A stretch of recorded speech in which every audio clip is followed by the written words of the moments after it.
स्वागत मंडी, सभी को स्वागत। आज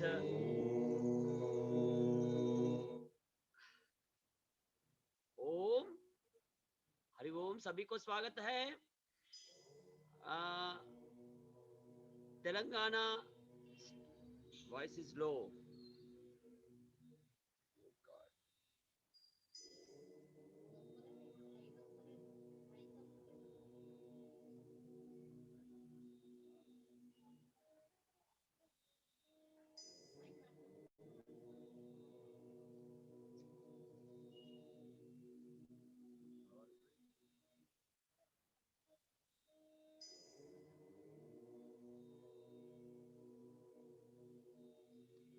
ఓం is it audible now? Shankar Prasad గారు,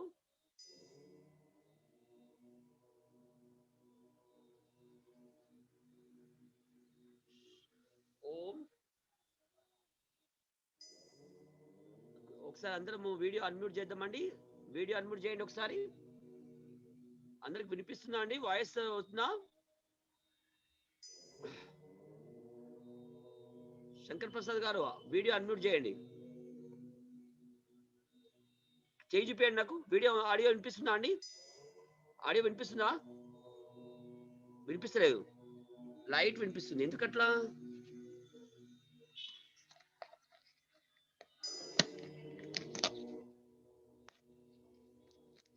హలో 1 2 3 హలో నౌ राइट। आज बहुत ही लकीएस्ट दिन है, क्योंकि हम सभी इंतजार कर रहे हैं एक्चुअली आज के दिन के लिए, क्योंकि परम पूज्य स्वामी रामदेव बाबा योग ऋषि, उनकी जो कंटिन्यूअस जो ब्लेसिंग्स है, उसी की वजह से हम आम व्यक्ति तक भी योगा, आयुर्वेद और यज्ञ ऐसी प्राचीन जो संस्कृति का जो विरासत है, उसके साथ हम परिचित हुआ और जुड़ गया है। मेरे भाषा उतना अच्छी नहीं है। आई थिंक आज की जो हमारे जो गेस्ट है, सबसे बड़ी हाईली एक्सपर्ट श्री मोहन योगी जी को पतंजलि योगपीठ हरिद्वार से जुड़े हैं। आपको तेलंगाना राष्ट्र के भारत स्वाभिमान ट्रस्ट की तरफ से सादर स्वागत। हम सभी एक साथ ओंकार के साथ आदरणीय श्री मोहन जी को हम स्वागत करेंगे।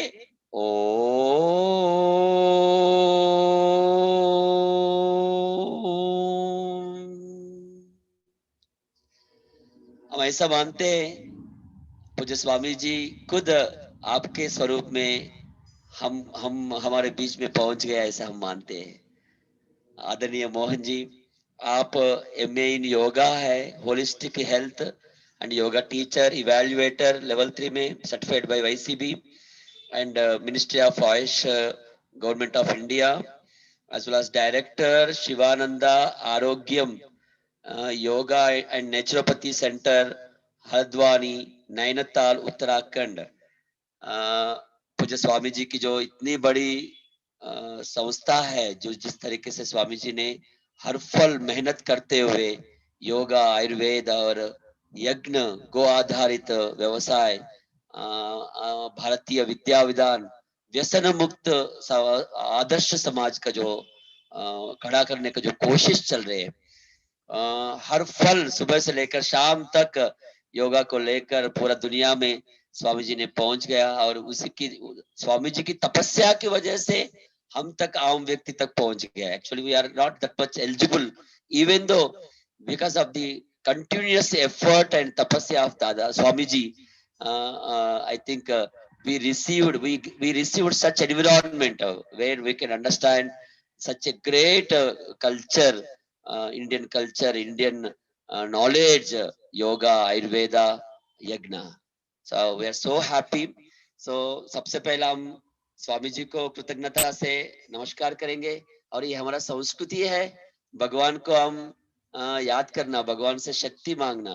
इसलिए ओंकार के साथ हम आज की सेशन शुरू करेंगे, फिर हम आगे बढ़ेंगे। सो कई दिनों से आदरणीय मोहन जी, हम करीबन अभी 20 दिन हो गया है, हर रोज इसकी नाम जो दिया है अभ्यास वर्ग, सायंकाल अभ्यास वर्ग, इसका नाम है आयुर्वेदिक अभियान बोला इसको। सो आयुर्वेदिक अभियान के नाम से हरिद्वार से सबसे पहले दिन डॉक्टर संजय जी आया था। सो उसके बाद में पतंजलि चिकित्सालय से जो जुड़े हैं, एक एक दिन एक एक डॉक्टर्स को इनवाइट किया। उसके साथ साथ यहाँ का जो खास डॉक्टर्स है, जैसा आयुर्वेदिक गवर्नमेंट आयुर्वेदिक हॉस्पिटल का डॉक्टर्स है, एक्सपर्ट्स है, जो सेंट्रल गवर्नमेंट से जुड़े हैं, ऐसे कई लोगों को हम इनवाइट किया और उनके माध्यम से आयुर्वेद को समझने के लिए और आयुर्वेदिक माध्यम से हम जिस तरीके से प्रिवेंट कर सकते हैं या क्यूर कर सकते हैं, इसके बारे में बहुत कुछ डिस्कस हुआ।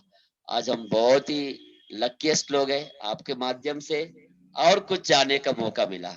सबसे पहला बहुत कंफ्यूज है एक्चुअली, बहुत कंफ्यूज है, क्योंकि योगा स्वामी जी तो कई बार बोलते हैं लाइफ मैनेजमेंट के बारे में, कैसा हम हमारे जीवन को अपना भारतीयता के अनुरूप इंडिजिनस और शास्त्रीयता के साइंटिफिक मैनर हेल्दी कैसा रख सकते हैं और कैसी फूड हैबिट्स रहना चाहिए आयुर्वेदिक के हिसाब से और स्वामी जी के हिसाब से फूड हैबिट्स कैसा रहना चाहिए, ऐसे विषय के ऊपर आपके माध्यम से हम समझने की कोशिश करेंगे और कुछ उठाएंगे, हमारे जीवन में लेने की कोशिश करेंगे। तो सबसे पहले हम प्रार्थना करेंगे, हम सब एक साथ ध्यान मुद्रा के साथ।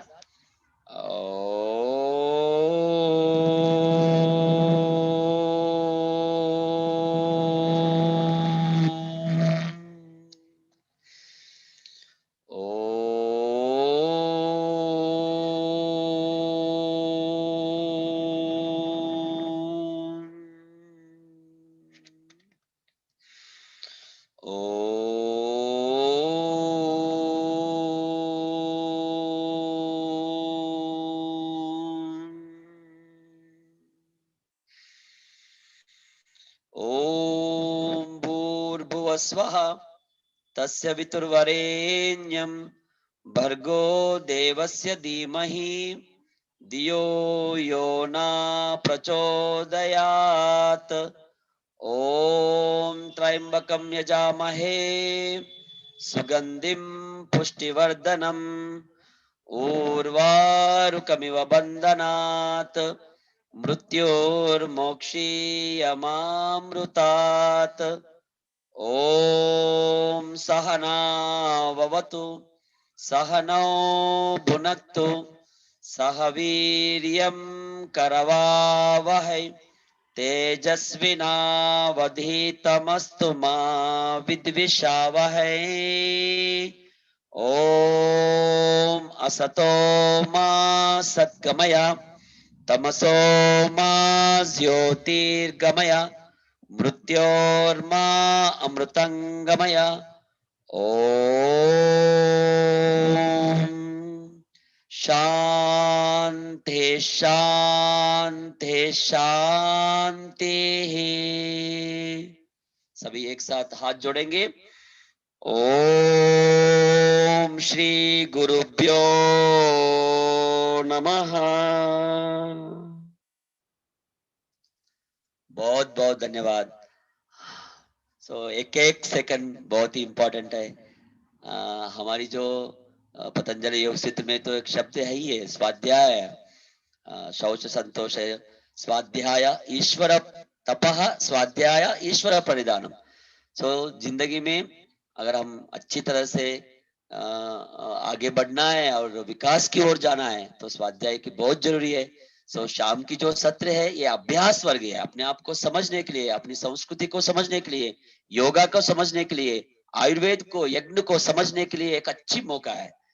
आदरणीय मोहन जोशी जी, हम बहुत ही लकी है, आपके माध्यम से समझेंगे। यहाँ पे जो जितने भी जुड़े हैं पूरा तेलंगाना से जुड़े हैं, तेलंगाना का कई जिलों से, आदिलाबाद, निजामाबाद, करीमनगर, हैदराबाद, मेडचल, महबूबनगर, वरंगल, ऐसे हर एक जिला से रिप्रेजेंटेटिव है। योगा टीचर्स भी है जुड़े से, योग बंधु भी है, सभी इसमें जुड़े हैं। आयुर्वेद प्रेमी है, ऐसा लोग जुड़े हैं और हम सभी समझने के लिए कोशिश कर रहे हैं। तो आज आपके माध्यम से हम क्या especially life management and healthy food habits as per Ayurveda. इसके ऊपर बहुत कुछ समझने की कोशिश करेंगे. So सबसे पहला अभी 6 to 7:30 तक आपका टाइम है. उसमें से अगर 6 to 15 मिनट्स पहला अगर छोड़ेंगे तो क्वेश्चन आंसर सेशन भी रहेगा, नहीं तो उसको थोड़ा आगे बढ़ जाएगा. So 6 to 7:15 या 7:15 to 7:30 7:45 तक क्वेश्चन आंसर रखेंगे. So now over to Mohan Yogi ji. आप ऑडियो अनम्यूट कीजिए, आपका ऑडियो अनम्यूट हुआ तो. यूट्यूब लाइव भी है. ओम ओम. प्रणाम. बहुत बहुत धन्यवाद. पूज्य गुरुदेव की सूक्ष्म उपस्थिति को नमन करते हुए मेरा सौभाग्य है कि आज तेलंगाना राज्य के भाई बहनों के साथ चर्चा करने का अवसर मिल रहा है. तो मैं तेलंगाना राज्य के राज्य प्रभारी आदरणीय भाई श्रीधर राव जी श्रीधर राव जी, जो इतने बड़े उद्योगपति भी हैं और बहुत सरल स्वभाव के धनी हैं. बहुत हम मिले हैं आपस में. और अपने जो किशोर जी भ्राता हैं, जो इस कार्य को राज्य कार्यकारिणी के मेंबर हैं, उसमें बहुत सक्रियता से कार्य कर रहे हैं. नीलेश जी हैं जो राज्य के ऑर्गेनाइजिंग सेक्रेटरी हैं. आप सभी के साथ ही पूरे राज्य की टीम और इस शिविर में जुड़े सभी योग साधक भाई बहनों को मैं प्रणाम करता हूं. आज का जो टॉपिक है महत्वपूर्ण है. यद्यपि मैं हिंदी भाषा में बोल रहा हूं. हाँ, अगर हो और सके तो आदरणीय मोहन जी, हो सके तो थोड़ा सा 5 मिनट में ऐसा पास रखेंगे तो ट्रांसलेशन रखेंगे, बहुत अच्छा रहेगा. ठीक है, ठीक है. तो मैं 3-4-5 मिनट बोलूंगा तो आप उसको ट्रांसलेट कर सकते हैं तेलुगु में. कोशिश कर. नहीं तो आपने क्या बोला था? वही आप 5 मिनट रखेंगे तो मैं तेलुगु में ट्रांसलेट करके. Okay okay okay okay. Justice तो नहीं दे सकते एज इट इज ट्रांसलेशन, फिर भी मैं कोशिश करूंगा उसको सिंप्लीफाई करने के लिए. ठीक है, ठीक है जी. तो बढ़ते हैं. आज का बड़ा महत्वपूर्ण विषय है कि life management and healthy food habits. इसको मैं अगर हिंदी में समझाना चाहूं तो स्वस्थ आहारचर्या द्वारा हम कैसे आरोग्य प्राप्त करें, ये विषय में इसको बनाना चाहूंगा. अर्थात मैं आपको प्राकृतिक चिकित्सा के से संबंधित चीजें अधिक बताऊंगा, क्योंकि मेरा विषय नेचुरोपैथी है, प्राकृतिक चिकित्सा है. सब एक ही है, ये योग आयुर्वेद प्राकृतिक चिकित्सा. तो आज हम ये समझ पाएंगे कि हमारा आहार क्या होना चाहिए. आहार से हमको क्या मिलता है और आहार कैसे हमारा विकास करता है और हमें कैसे रोगी भी बना सकता है, और कैसे आहार के द्वारा हम शरीर के रोगों को दूर भी कर सकते हैं. अर्थात आहार अपने आप में यदि उसको हम ठीक तरीके से लेना सीखते हैं तो वह एक चिकित्सा पद्धति बन जाता है. अर्थात हम आहार के द्वारा भी अपनी चिकित्सा कर सकते हैं. यदि उसी आहार को यदि हम गलत तरीके से लेते हैं, गलत आहार लेते हैं, तो वो हमारे शरीर में रोगों का कारण बन जाता है. और यदि उसी आहार को हम ठीक से लेना सीख लें, दूसरे शब्दों में यदि मैं कहूं कि यदि हम प्राकृतिक भोजन लेना सीख लेते हैं, तो वह प्राकृतिक भोजन वो सप्राण होता है, और वह सप्राण भोजन हमें पुष्ट तो करता ही है, हमारे शरीर के भीतर के रोगों को भी बाहर फेंकने का कार्य करता है। तो इसी विषय पर आज हम चर्चा करेंगे। जी, आप तेलुगु में समझा सकते हैं जो भाई बहन। बहुत ही अच्छा आप समझाए। చాలా బాగా మనకి ఆదరణీయ శ్రీ మోహన్ యోగి గారు ప్రారంభించారండి. ఈ రోజు ఏదైతే చాలా మంచి విషయం ఉంది. ముఖ్యంగా life management and healthy food habits గురించి దీన్ని నేను సరళమైన భాషలో ఆరోగ్యవంతమైన ఆహార దినచర్య ద్వారా ఎలా ఆరోగ్యాన్ని పొందుదాం అనే అంశంగా మార్చుకుందాం మనం. ఆరోగ్యవంతమైన ఆహార దినచర్య ద్వారా ఎలా ఆరోగ్యాన్ని పొందుదాం. సో నేను ముఖ్యంగా నాది నేచురోపతి, ప్రాకృతిక అంశము నాది సంబంధం కాబట్టి దాని దృష్టిలో పెట్టుకొని ఎక్కువ చెప్తాను. ఈ నేచురోపతి, ఆయుర్వేదం, యోగా ఈ మూడు కూడా ఒకే అంశంలోకి సంబంధించింది. సో అని చెప్పారు. నేడు మనము ఆహారం ఎలా ఉండాలి అనే అంశం పైన అర్థం చేసుకుందాం. అసలు ఆహారంతో ఏం లభిస్తుంది, ఆహారం ఎలా మనల్ని వికాసం వైపు తీసుకువెళ్తుంది, ఆహారం ఎలా అనారోగ్యాన్ని దూరం చేస్తుంది. ఆహారం సరిగ్గా తీసుకోవడం నేర్చుకుంటే అది ఒక చికిత్సా పద్ధతిగా మారుతుంది. దాన్ని మనం చికిత్సగా మార్చుకోవచ్చు. సో ఆహారం తప్పుగా తీసుకుంటే అది అనారోగ్యానికి కారణం. కాబట్టి ప్రాకృతిక భోజనం ఎలా తీసుకోవాలి, ప్రాకృతిక విధానంలో ఎలా సరి అయిన భోజనం తీసుకోవాలనే విషయాన్ని మనం తెలుసుకుందాము. इस तरीके से बहुत अच्छा समझाया. Over to Mohan ji.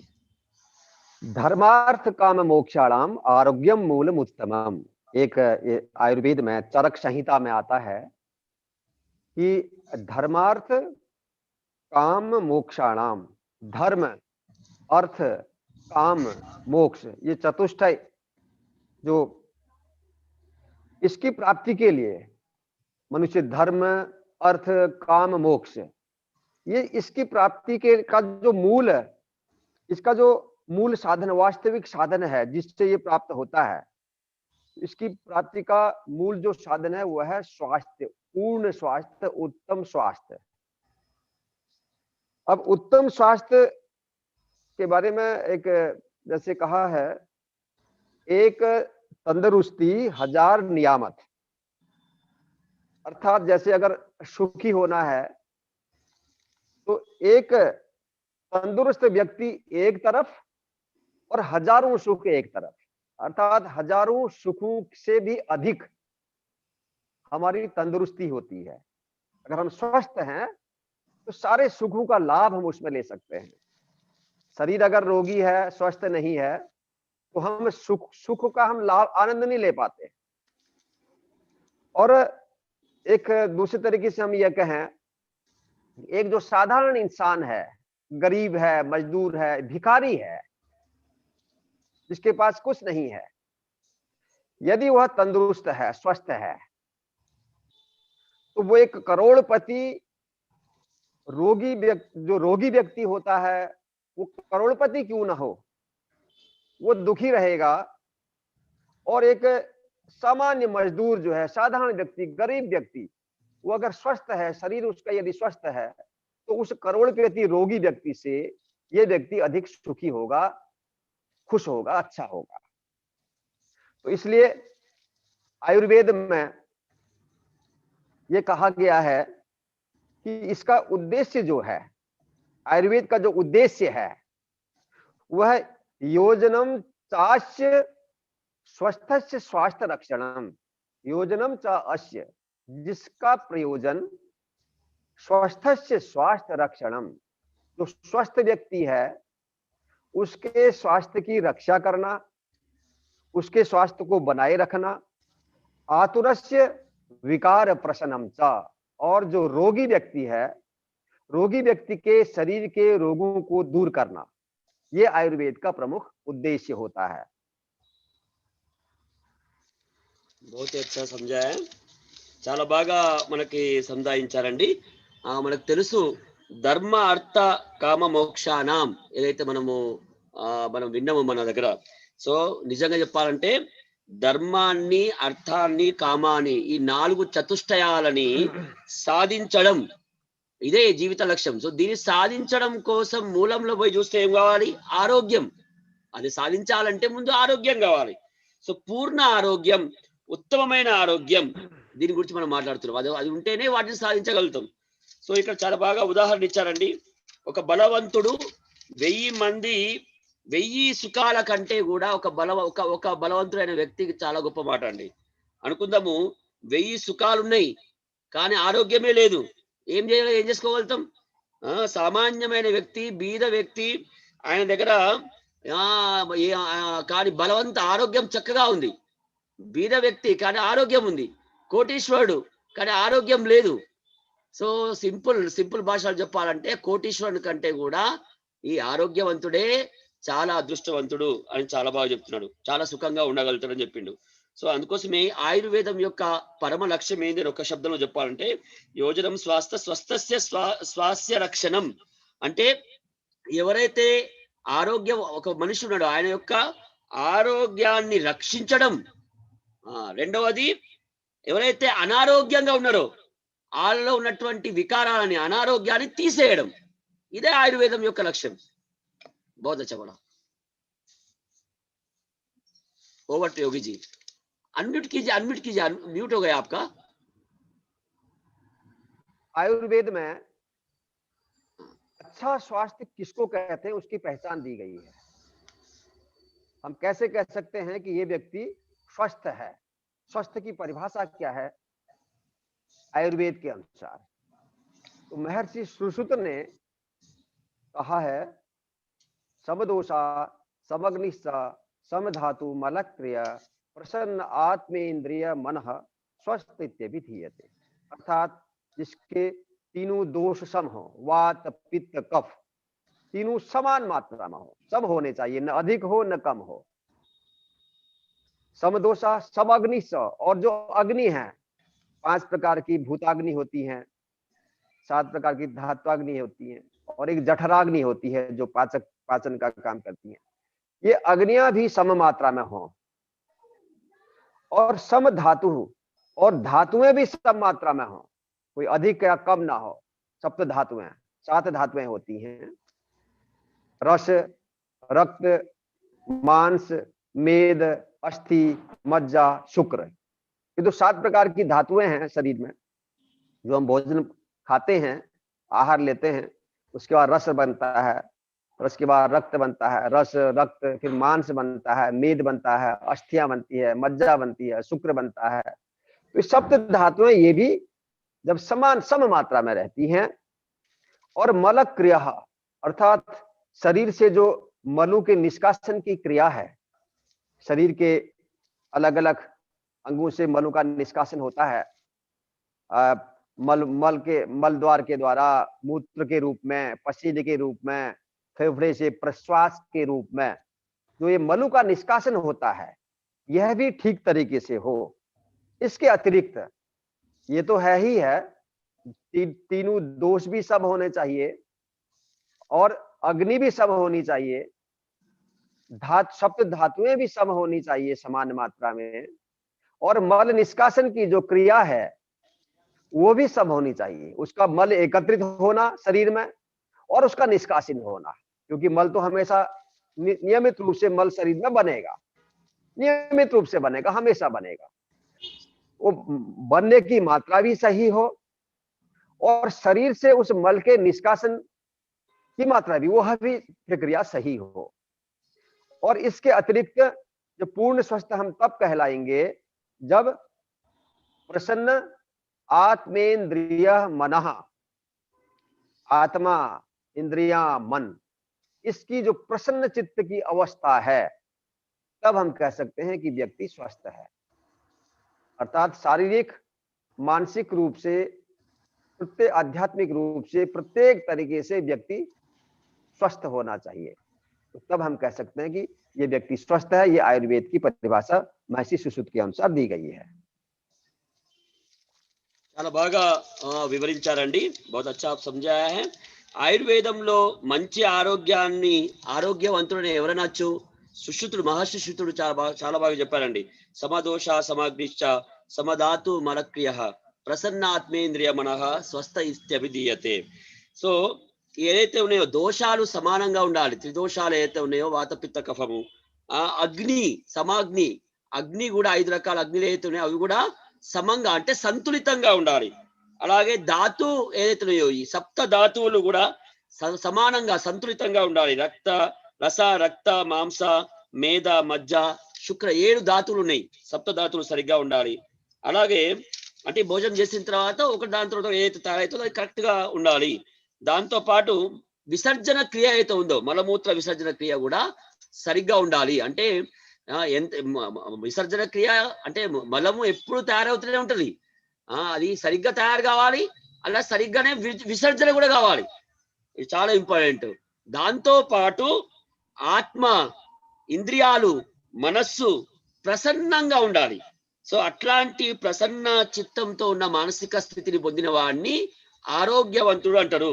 శారీరకంగా, మానసికంగా, ఆధ్యాత్మికంగా కూడా అలాంటి మానసిక స్థితిని పొందాలి. దాన్ని ఆయుర్వేదంలో ఆరోగ్యవంతుని యొక్క పరిభాష నిర్వచనం చేస్తారని చాలా బాగా చెప్పారండి. Over to Mohan ji.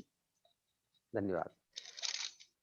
देखिए, शारीरिक स्वास्थ्य जितना महत्वपूर्ण है उतना ही उससे भी अधिक महत्वपूर्ण मानसिक स्वास्थ्य होता है। और दोनों स्वास्थ्य का शरीर का मन पर और मन का शरीर पर बहुत अधिक प्रभाव पड़ता है। तो इसलिए जैसे वायु पित्तम कफश्चेति शरीरो दोष संग्रह, जिस प्रकार शरीर के जो 3 दोष हैं वात पित्त और कफ, ऐसे ही मानस है पुनर्दिष्टो रजश्च तम एवच, ऐसे ही जो मानसिक विकार हैं उनमें रज और तम, इनको उन्होंने मानसिक दोष के रूप में माना है आयुर्वेद में। अब मानसिक जो अस्वास्थ्य है, मानसिक अस्वास्थ्य का जो मूल कारण है, जब मानसिक अगर रोगी बनते हैं मानसिक रूप से, उसका जो मूल कारण होता है कि सुख वासना वश अंतरात्मा के विरुद्ध आचरण करना। जो हमारी अंतरात्मा तो निर्मल होती है, सबकी अंतरात्मा निर्मल होती है, साफ होती है, स्वच्छ होती है, लेकिन यदि हम उस अंतरात्मा की आवाज के विपरीत कार्य करते हैं, जैसे सोचते कुछ हैं, कहते कुछ हैं, करते कुछ हैं, जो अंदर की जो अंतरात्मा हमारी बोलती है, उसकी अंतरात्मा की जो आवाज है उसके अनुसार नहीं चलते, विपरीत करते हैं, उससे क्या होता है, जो हमारा अनकॉन्शियस माइंड है, अचेतन मन है जो हमारा, वो इस जो अन्याय हो रहा है, यानी अंतरात्मा की आवाज को जो दबाने का कार्य हो रहा है, वो हमारा जो अवचेतन मन है, प्रीकॉन्शियस या अनकॉन्शियस जो माइंड है, वो उसको बहुत अधिक सहन नहीं कर पाता, आघात पहुंचता है उस पर, और इससे फिर अपने भीतर अंतर्द्वंद होता है, दुख होता है, अशांति होती है, असंतोष होता है शरीर में। तो ये मानसिक स्वास्थ्य के कारण है, और इनको जब हम दूर करेंगे तो हमारा मानसिक स्वास्थ्य भी ठीक होगा। जी बोलिए। बहुत ही अच्छा बोला है। సో మనకు తెలుసు, చాలా బాగా సంధాయించారండి. శారీరక ఆరోగ్యం ఎంత ప్రాధాన్యత కలిగి ఉందో అంతే ప్రాధాన్యత మానసిక ఆరోగ్యం కూడా కలిగి ఉంది అని మోహన్ యోగి గారు చాలా బాగా చెప్పారండి. మీకు తెలుసు, ఏదైతే వాయు పిత్త వాత పిత్త కఫ ఏదైతే శారీరక దోషాలు, అలాగే మానసిక దోషాలు కూడా రజహ తమ దీని గురించి మాట్లాడతారండి. దీన్ని మానసిక దోషాలుగా మాట్లాడతారు. సో మానసికంగా ఒకవేళ రోగి అయితే ఎట్లా గుర్తుపడతాం?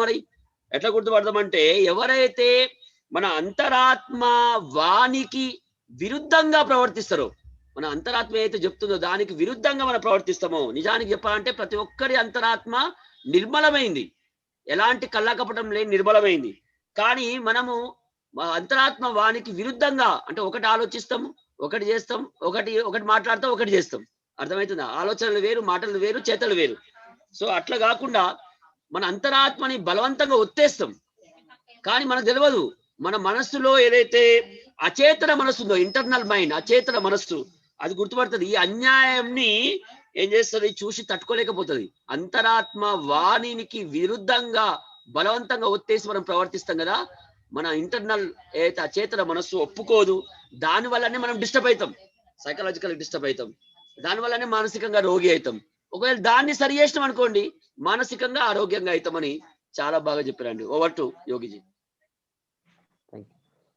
देखिए, अब आयुर्वेद में स्वास्थ्य के 3 स्तंभ बताए हैं, उपस्तंभ बताए हैं। त्रय उपस्तंभः इत्याहारः स्वप्नो ब्रह्मचर्यम इति। ये 3 आयुर्वेद में शरीर स्वास्थ्य के उपस्तंभ बताए हैं। अर्थात शरीर को शुद्ध रखने के लिए इन 3 चीजों का सही होना आवश्यक है। क्या क्या है? नंबर 1 आहार। 3 आधार हैं स्वस्थ रहने के। आहार इत्याहार स्वप्नो। स्वप्न का मतलब निद्रा, विश्राम। यहां पर स्वप्न का मतलब है सोना, निद्रा लेना, विश्राम करना। आहार का मतलब है संतुलित आहार। शरीर के लिए जो हितकारी भोजन है उसकी बात है, जो लाभकारी भोजन है, एक चीज। दूसरी चीज, स्वप्नों का मतलब निद्रा या पूर्ण विश्राम करना। जब हम थकते हैं तो विश्राम भी बहुत आवश्यक होता है। और तीसरी चीज है ब्रह्मचर्यम, संयम, इंद्रियों में संयम करना। ये 3 उपस्तंभ हैं आयुर्वेद के, इन पर हमारा स्वास्थ्य टिका रहता है। जैसे आप एक उदाहरण के द्वारा मैं समझाना चाहता हूं कि आप मान लीजिए एक तिपाई है, उसमें 3 पाए होते हैं। एक पाया अगर उनमें से टूट गया तो तिपाई खड़ी नहीं रहेगी, गिर जाएगी। ऐसे उस तिपाई के ये 3 पाए हैं। एक उसमें आहार है, एक उसमें निद्रा है और एक उसमें ब्रह्मचर्य है। ये तीनों पाए सही सलामत होने आवश्यक होते हैं।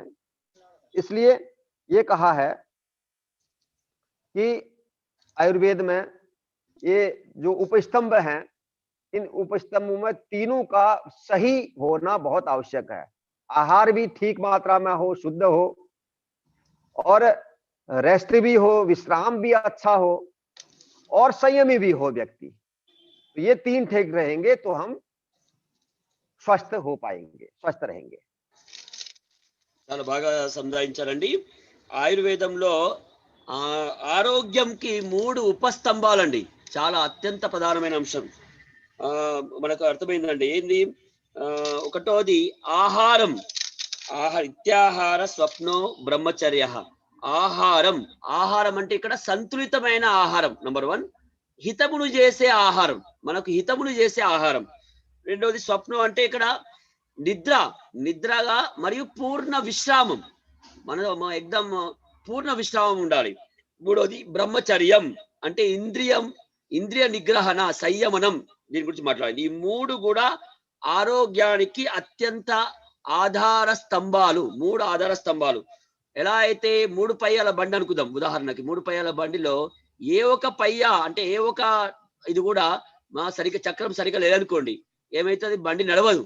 అలాగే మన జీవితం కూడా ఆరోగ్యంగా ముందుకు సాగాలంటే ఇవి 3 సరిగ్గా ఉండాలి. ఆహారము, నిద్ర, అలాగే బ్రహ్మచర్యం, ఇంద్రియ నిగ్రహము అని చాలా బాగా చెప్పారండి. Over to.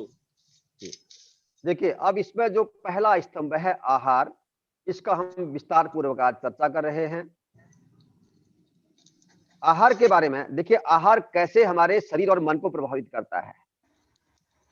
आहार के बारे में कहा है कि यादृशम भक्षते अन्नम बुद्धिर्भवति तादृशी। यादृशे भक्षते अन्नम, जैसा अन्न ग्रहण करेंगे, जैसा आहार लेंगे, और बुद्धिर्भवति तादृशी, वैसे ही हमारी बुद्धि बनती है, वैसा ही मन हो जाता है। अर्थात जैसा खाए अन्न वैसा होगा मन।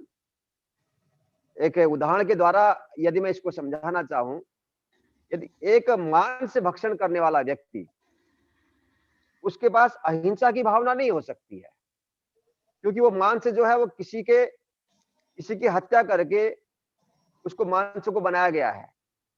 जब हमारा आहार ही किसी की हत्या करके है तो उस पर हमारे भीतर अहिंसा की भावना कैसे आ सकती है? इसलिए तो उसका हमारे मन पर प्रभाव पड़ता है। यानी हमारा मन वो अहिंसक नहीं हो सकता, मन में अहिंसा की भावना नहीं आएगी, क्योंकि हम मांस भक्षण कर रहे हैं।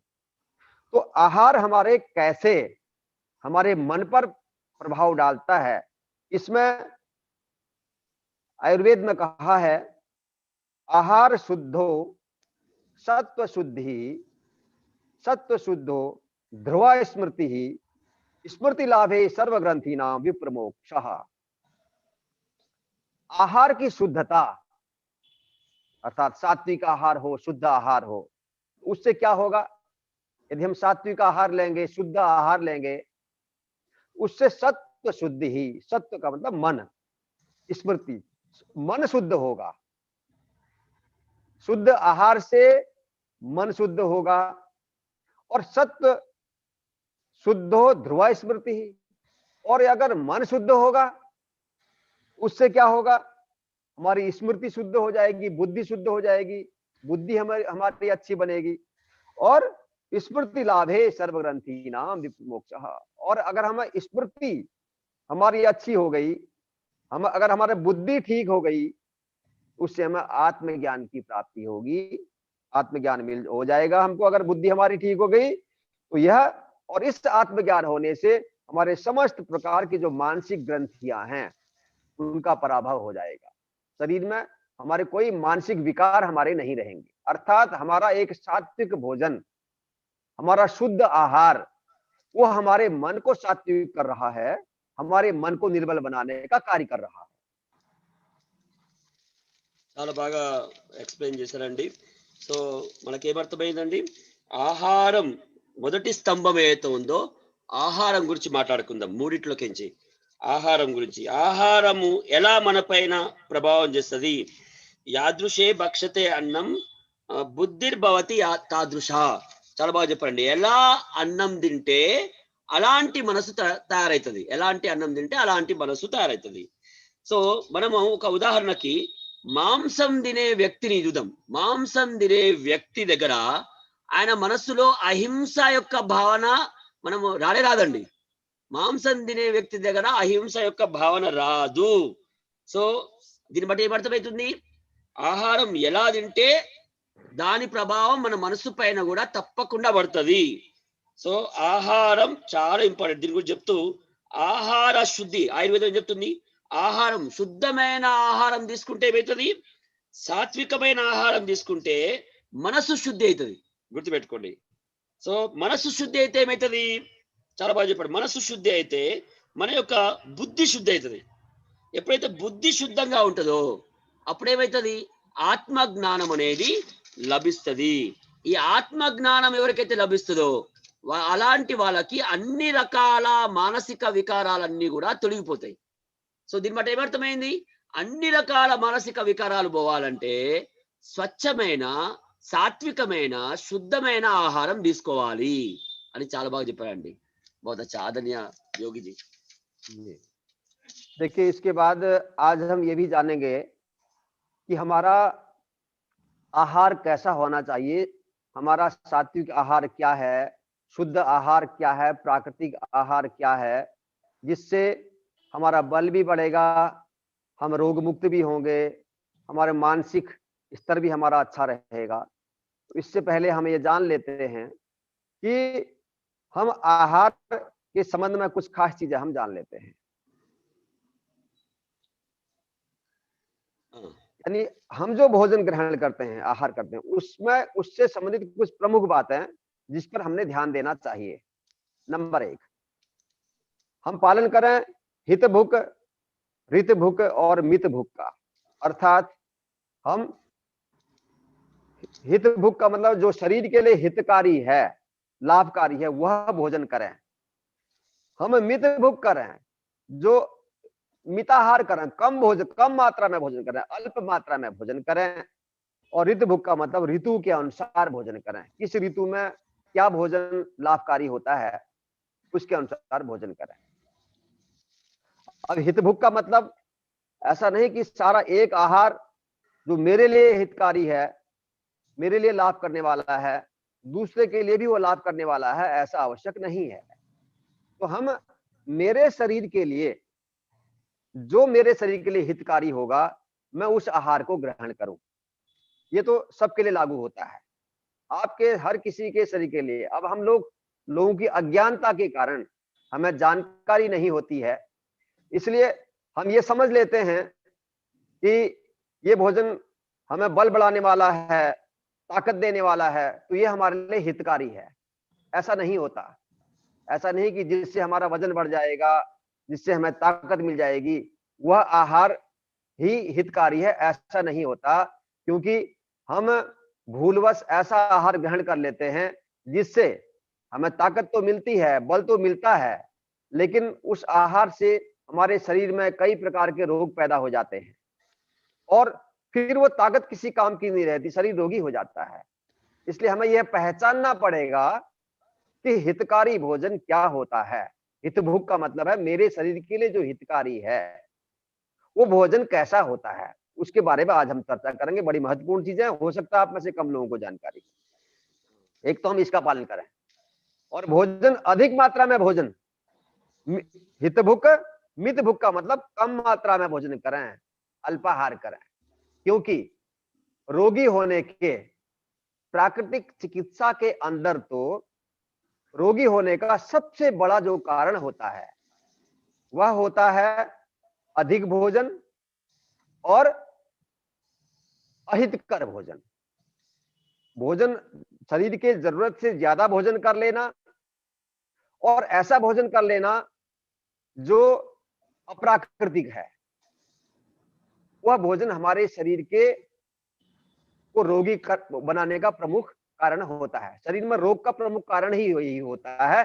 और एक चीज मैं और आप लोगों को बता देना चाहता हूं कि शरीर में जो प्राकृतिक चिकित्सा जो मानती है, जैसे अभी हमने बताया कि आयुर्वेद तो ये मानता है कि वात पित्त कफ की जो असमानता होती है शरीर में, और जो अभी आपने सूत्र पढ़ा था, उस असमानता के कारण शरीर रोगी बन जाता है।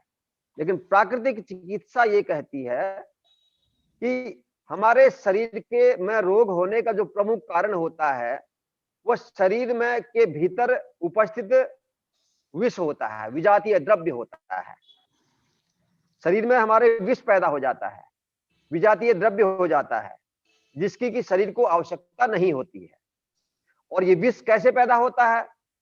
ये शरीर के भीतर जो विष पैदा होता है, जो विजातीय तत्व पैदा हो जाते हैं, उसका प्रमुख कारण होता है हमारा गलत आहार, अति आहार और गलत आहार। ज्यादा भोजन ले जाना, खा लेना और गलत भोजन खा लेना, यही कारण होता है शरीर में विष उत्पन्न होने का। क्योंकि आहार जब हम लेंगे तो वो भीतर यदि वो ठीक से पच नहीं रहा तो भीतर वो गंदगी पैदा करेगा और उस गंदगी से शरीर में विष पैदा होगा। अभी इसको हम डिटेल में बाद में समझेंगे। तो यह प्रमुख कारण है शरीर को रोगी बनाने का, अधिक आहार लेना और गलत आहार लेना। చాలా బాగా మనకి ఎక్స్‌ప్లెయిన్ చేశారండి. ముఖ్యంగా ఇప్పుడు మనము దీని గురించి తెలుసుకుందామంటే ఏది అసలు శుద్ధమైన ఆహారం? దేన్ని మనం శుద్ధమైన ఆహారం అందాము? దీని గురించి మనం ఈ ఆహారం గురించి కొన్ని ముఖ్యమైన అంశాలను గురించి, ముఖ్యమైన సూత్రాలను గురించి మనం తెలుసుకోవాలి. ఎలాంటి ఆహారం తీసుకోవాలి అనేది. సో దీని గురించి ముఖ్యంగా సూత్రం చెప్పాలంటే హితభుక్కు, మితభుక్కు, ఋతభుక్కు దీని గురించి మాట్లాడారు మన ఆయుర్వేదం లోపట. సో హితమును చేస్తే, హితభుక్ అంటే ఏంది? హితమును చేసేది, నాకు హితము చేసేది. రెండవది మితభుక్ అంటే తక్కువగా అల్పాహారం తీసుకోవాలి. ఋతభుక్ అంటే ఋతువులకు అనుసారంగా ఆహారం తీసుకోవాలి. ఇక్కడ మనం సరిగ్గా అర్థం చేసుకోవాలి. హితభుక్ అని దేనంద మనము నాకు హితం చేసేది అంటే, నాకు హితం చేసేది వేరే వాళ్ళకు కూడా హితం చేస్తా అని కాదు. నాకైతే ఆరోగ్యం ఇచ్చే ఆహారం వేరే వాళ్ళకు కూడా ఆరోగ్యం ఇస్తుందని అనుకోవద్దు. చాలా పొరపాటు అవుతుందండి. ఎందుకంటే మన అజ్ఞానంతో ఏం చేస్తాము, ఏదైతే నాకు బలవంతం ఇస్తుంది, ఫర్ ఎగ్జాంపుల్ పుష్టినిచ్చేది అని అనుకున్నాం అనుకోండి, నాకు పుష్టినిస్తుంది కరెక్టే, కానీ దాంతో పాటు రోగాలను కూడా ఇస్తుంది. పుష్టినిచ్చేది ఫలానా అన్నము నాకు అది హితమును చేసేదా అనేది మనకు అర్థం కావాలా. పుష్టినిస్తుంది అనంత మాత్రం హితమును చేస్తుందా, ఈ స్పష్టత మనకు రావాలి. అంటే ఏది నిజంగా, ఏ ఆహారం నిజంగా మనకి హితం చేస్తుంది, నా శరీరానికి హితం చేస్తుంది అంటే, వేరే వాళ్ళకి హితం చేసింది అంటే అదే నాకు హితం చేస్తుంది అనుకోవద్దు, అది అజ్ఞానము. సో హితమును చేసే ఆహారం తీసుకోవాలి, ఒక మాట. రెండో మాట అదేందో మనం తెలుసుకుందాం తర్వాత. మితభుక్ అంటే ఏంటి? తక్కువగా ఆహారం తీసుకోవాలి, ఎక్కువగా ఆహారం తీసుకోవద్దు. రోగి కావడానికి అతిపెద్ద కారణం ఏంటంటే అధికంగా భోజనం తీసుకోవడం, అహితకరమైన ఆహారం తీసుకోవడం, ఇదే కారణం. అప్రాకృతికమైన ప్రకృతి విరుద్ధమైన భోజనం తీసుకోవడం ఇదే అనారోగ్యానికి కారణం అని చెప్పి చాలా బాగా చెప్పారండి. సో ప్రాకృతిక చికిత్స ప్రకారంగా మనం గమనిస్తే అదే ఆయుర్వేదం ప్రకారం చూస్తే వాత పిత్త కఫ దోషాలు అసమానంతో అనారోగ్యం అవుతుంది ఆయుర్వేదం చెప్తుంది. ప్రకృతి వాదం ఏమి చెప్తుంది అంటే నేచురోపతి ఏం చెప్తుంది, ముఖ్యంగా శరీరంలో ఏదైతే విజాతీయమైన విషాలు తయారవుతుంటాయి. విషాలు ఎందుకు తయారవుతున్నాయి అంటే దానికి ప్రముఖ కారణం ఏదైతే ఉందో తప్పుడు ఆహారం ఎక్కువగా ఆహారం తీసుకోవడం వల్ల శరీరంలో విషాలని మనము పుట్టిస్తున్నాం. అర్థమవుతుందా? ఎప్పుడైతే తిన్నది అరగకపోతే అదేం చేస్తుంది, భయంకరమైన మురికిని విషాలని శరీరంలో తయారు చేస్తుంది. అదే రోగాలకు కారణమని చాలా బాగా చెప్పారు. మనం మరి ఎలాంటి ఆహారం తీసుకోవాలి, ఏది హితకరము, అది మనం తర్వాత మాట్లాడుకుందాం. ఓవర్ టు యోగి जी। आहार के संबंध में कुछ बातें और मैं बताता हूं जो हमने ध्यान देना चाहिए। एक तो ये कहा गया कि खाना जो भोजन है, भोजन में अर्थात जो हम ठोस आहार लेते हैं वो हम आधा करें, जितना हम खाना चाहते हैं भरपेट न खा करके आधा खाएं, पानी दुगुना कर दें, कसरत तिगुना कर दें, हंसना चौगुना कर दें। एक ये भी कहावत है। एक कहावत ये है कि स्वस्थ रहने के लिए खाना आधा, पानी दूना, कसरत तिगुना, हंसना चौगुना, एक कहावत है। तो आहार के संबंध में एक बड़ी महत्वपूर्ण बात है कि किस मानसिकता से हम भोजन ग्रहण कर रहे हैं, इसका बड़ा प्रभाव होता है हमारे मन पर। हम आहार अगर अच्छा भी कर रहे हैं, सात्विक आहार ले रहे हैं, लेकिन उस सात्विक आहार को भी यदि हम क्रोधित होकर के करें, नाराज होकर करें, दुखी होकर करें, तो वह हमारे शरीर में विकार पैदा करेगा। इसलिए ये कहा जाता है यदि हम क्रोध में हैं, ईर्ष्या में हैं, दुख में हैं, तो उस समय भोजन नहीं करना चाहिए। भोजन करते हैं उस समय क्रोधित व्यक्ति अगर भोजन करेगा तो उसके अंदर विष पैदा होगा उस भोजन से। इसलिए भोजन हमेशा प्रसन्न होकर के करना चाहिए। भोजन सात्विक करें, और सात्विक भोजन होने के साथ साथ अगर हम प्रसन्न होकर के भोजन, खुश होकर के भोजन करेंगे तो हमारे मन स्थिति भी अच्छी होगी। इसलिए कहते हैं जैसा खाए अन्न वैसा खोए मन। अन्न अच्छा भी हो और उस अन्न को ग्रहण करने की हमारी मानसिक स्थिति भी अच्छी हो। जिस समय हम आहार ग्रहण कर रहे हैं, भोजन ले रहे हैं, उस समय मानसिक रूप से शांत हो और प्रसन्न हो। इसलिए हमारी संस्कृति में बैठ के भोजन करते हैं, बिना बोले भोजन करते हैं, चुप रहे, शांत होकर के, मन को शांत करके भोजन करते हैं। भोजन करने से पहले मंत्रों का उच्चारण करते हैं ताकि मन स्थिति को हम उसके अनुकूल बना सकें, शांत रख सकें। यह भी बहुत आवश्यक है। इसलिए क्रोध में भोजन नहीं करना चाहिए। एक और महत्वपूर्ण बात, जल पर्याप्त मात्रा में लेना चाहिए। जल के बारे में अलग अलग लोगों की राय हैं, लेकिन कम से कम एक दिन में 2 लीटर से 3 लीटर के बीच पानी अवश्य पीना चाहिए शरीर के लिए। और पानी अधिक तो पीना ही है, इतना तो पीना ही है, लेकिन पानी एक साथ नहीं पीना है ज्यादा। यदि हमने सही रखना है शरीर को तो पानी घूट घूट करके पीना चाहिए, धीरे धीरे पीना चाहिए।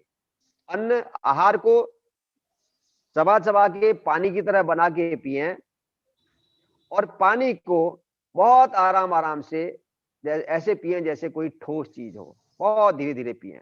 तो धीरे धीरे पिया हुआ जल, पानी को जब हम धीरे पीने की बात करते हैं, उसमें कई लोग पूछ लेते हैं। एक बार पिछले वाले एक सेशन में किसी भाई ने पूछ लिया था कि धीरे धीरे पानी पीने से क्या होगा। जब हम पानी धीरे धीरे पिएंगे तो क्या होता है, हमारे मुंह में जो लार होती है, सलाइवा जो होता है, वो बहुत एल्कलाइन होता है, क्षारीय होता है। इसलिए आपने सुना होगा कि जब हमारा जो कार्बोहाइड्रेट होता है जो हम खाते हैं, उसका पाचन मुंह से ही आरंभ हो जाता है। पाचक रस हमारे मुंह से ही उसको पचाना आरंभ कर देता है कार्बोहाइड्रेट को। तो जब हम पानी पिएंगे तो मुंह की जो लार उसमें मिलेगी, आराम आराम से जब हम पिएंगे तो वो लार उसको, वॉइस कट हो रहे थोड़ा सा। ओम ओम। हाँ ओम, ये अभी डिस्टर्ब हो गया था। हाँ थोड़ा सा डिस्टर्ब हो गया। डिस्टर्ब हो गया था, दोबारा से मैं जुड़ गया हूँ। हाँ तो पानी जब हम धीरे धीरे पीते हैं, आराम से पानी पीते हैं, आवाज आ रही है ना? हाँ अभी आ रही है क्लियर है। चलिए ठीक है। ये तो पानी में जब धीरे धीरे पीने से मुंह की लार जब उस सलाइवा जब उस पानी में मिलेगा तो हमारा वह पानी वो क्षारीय बन जाएगा, अल्कलाइन बन जाएगा, तो लाभ करेगा।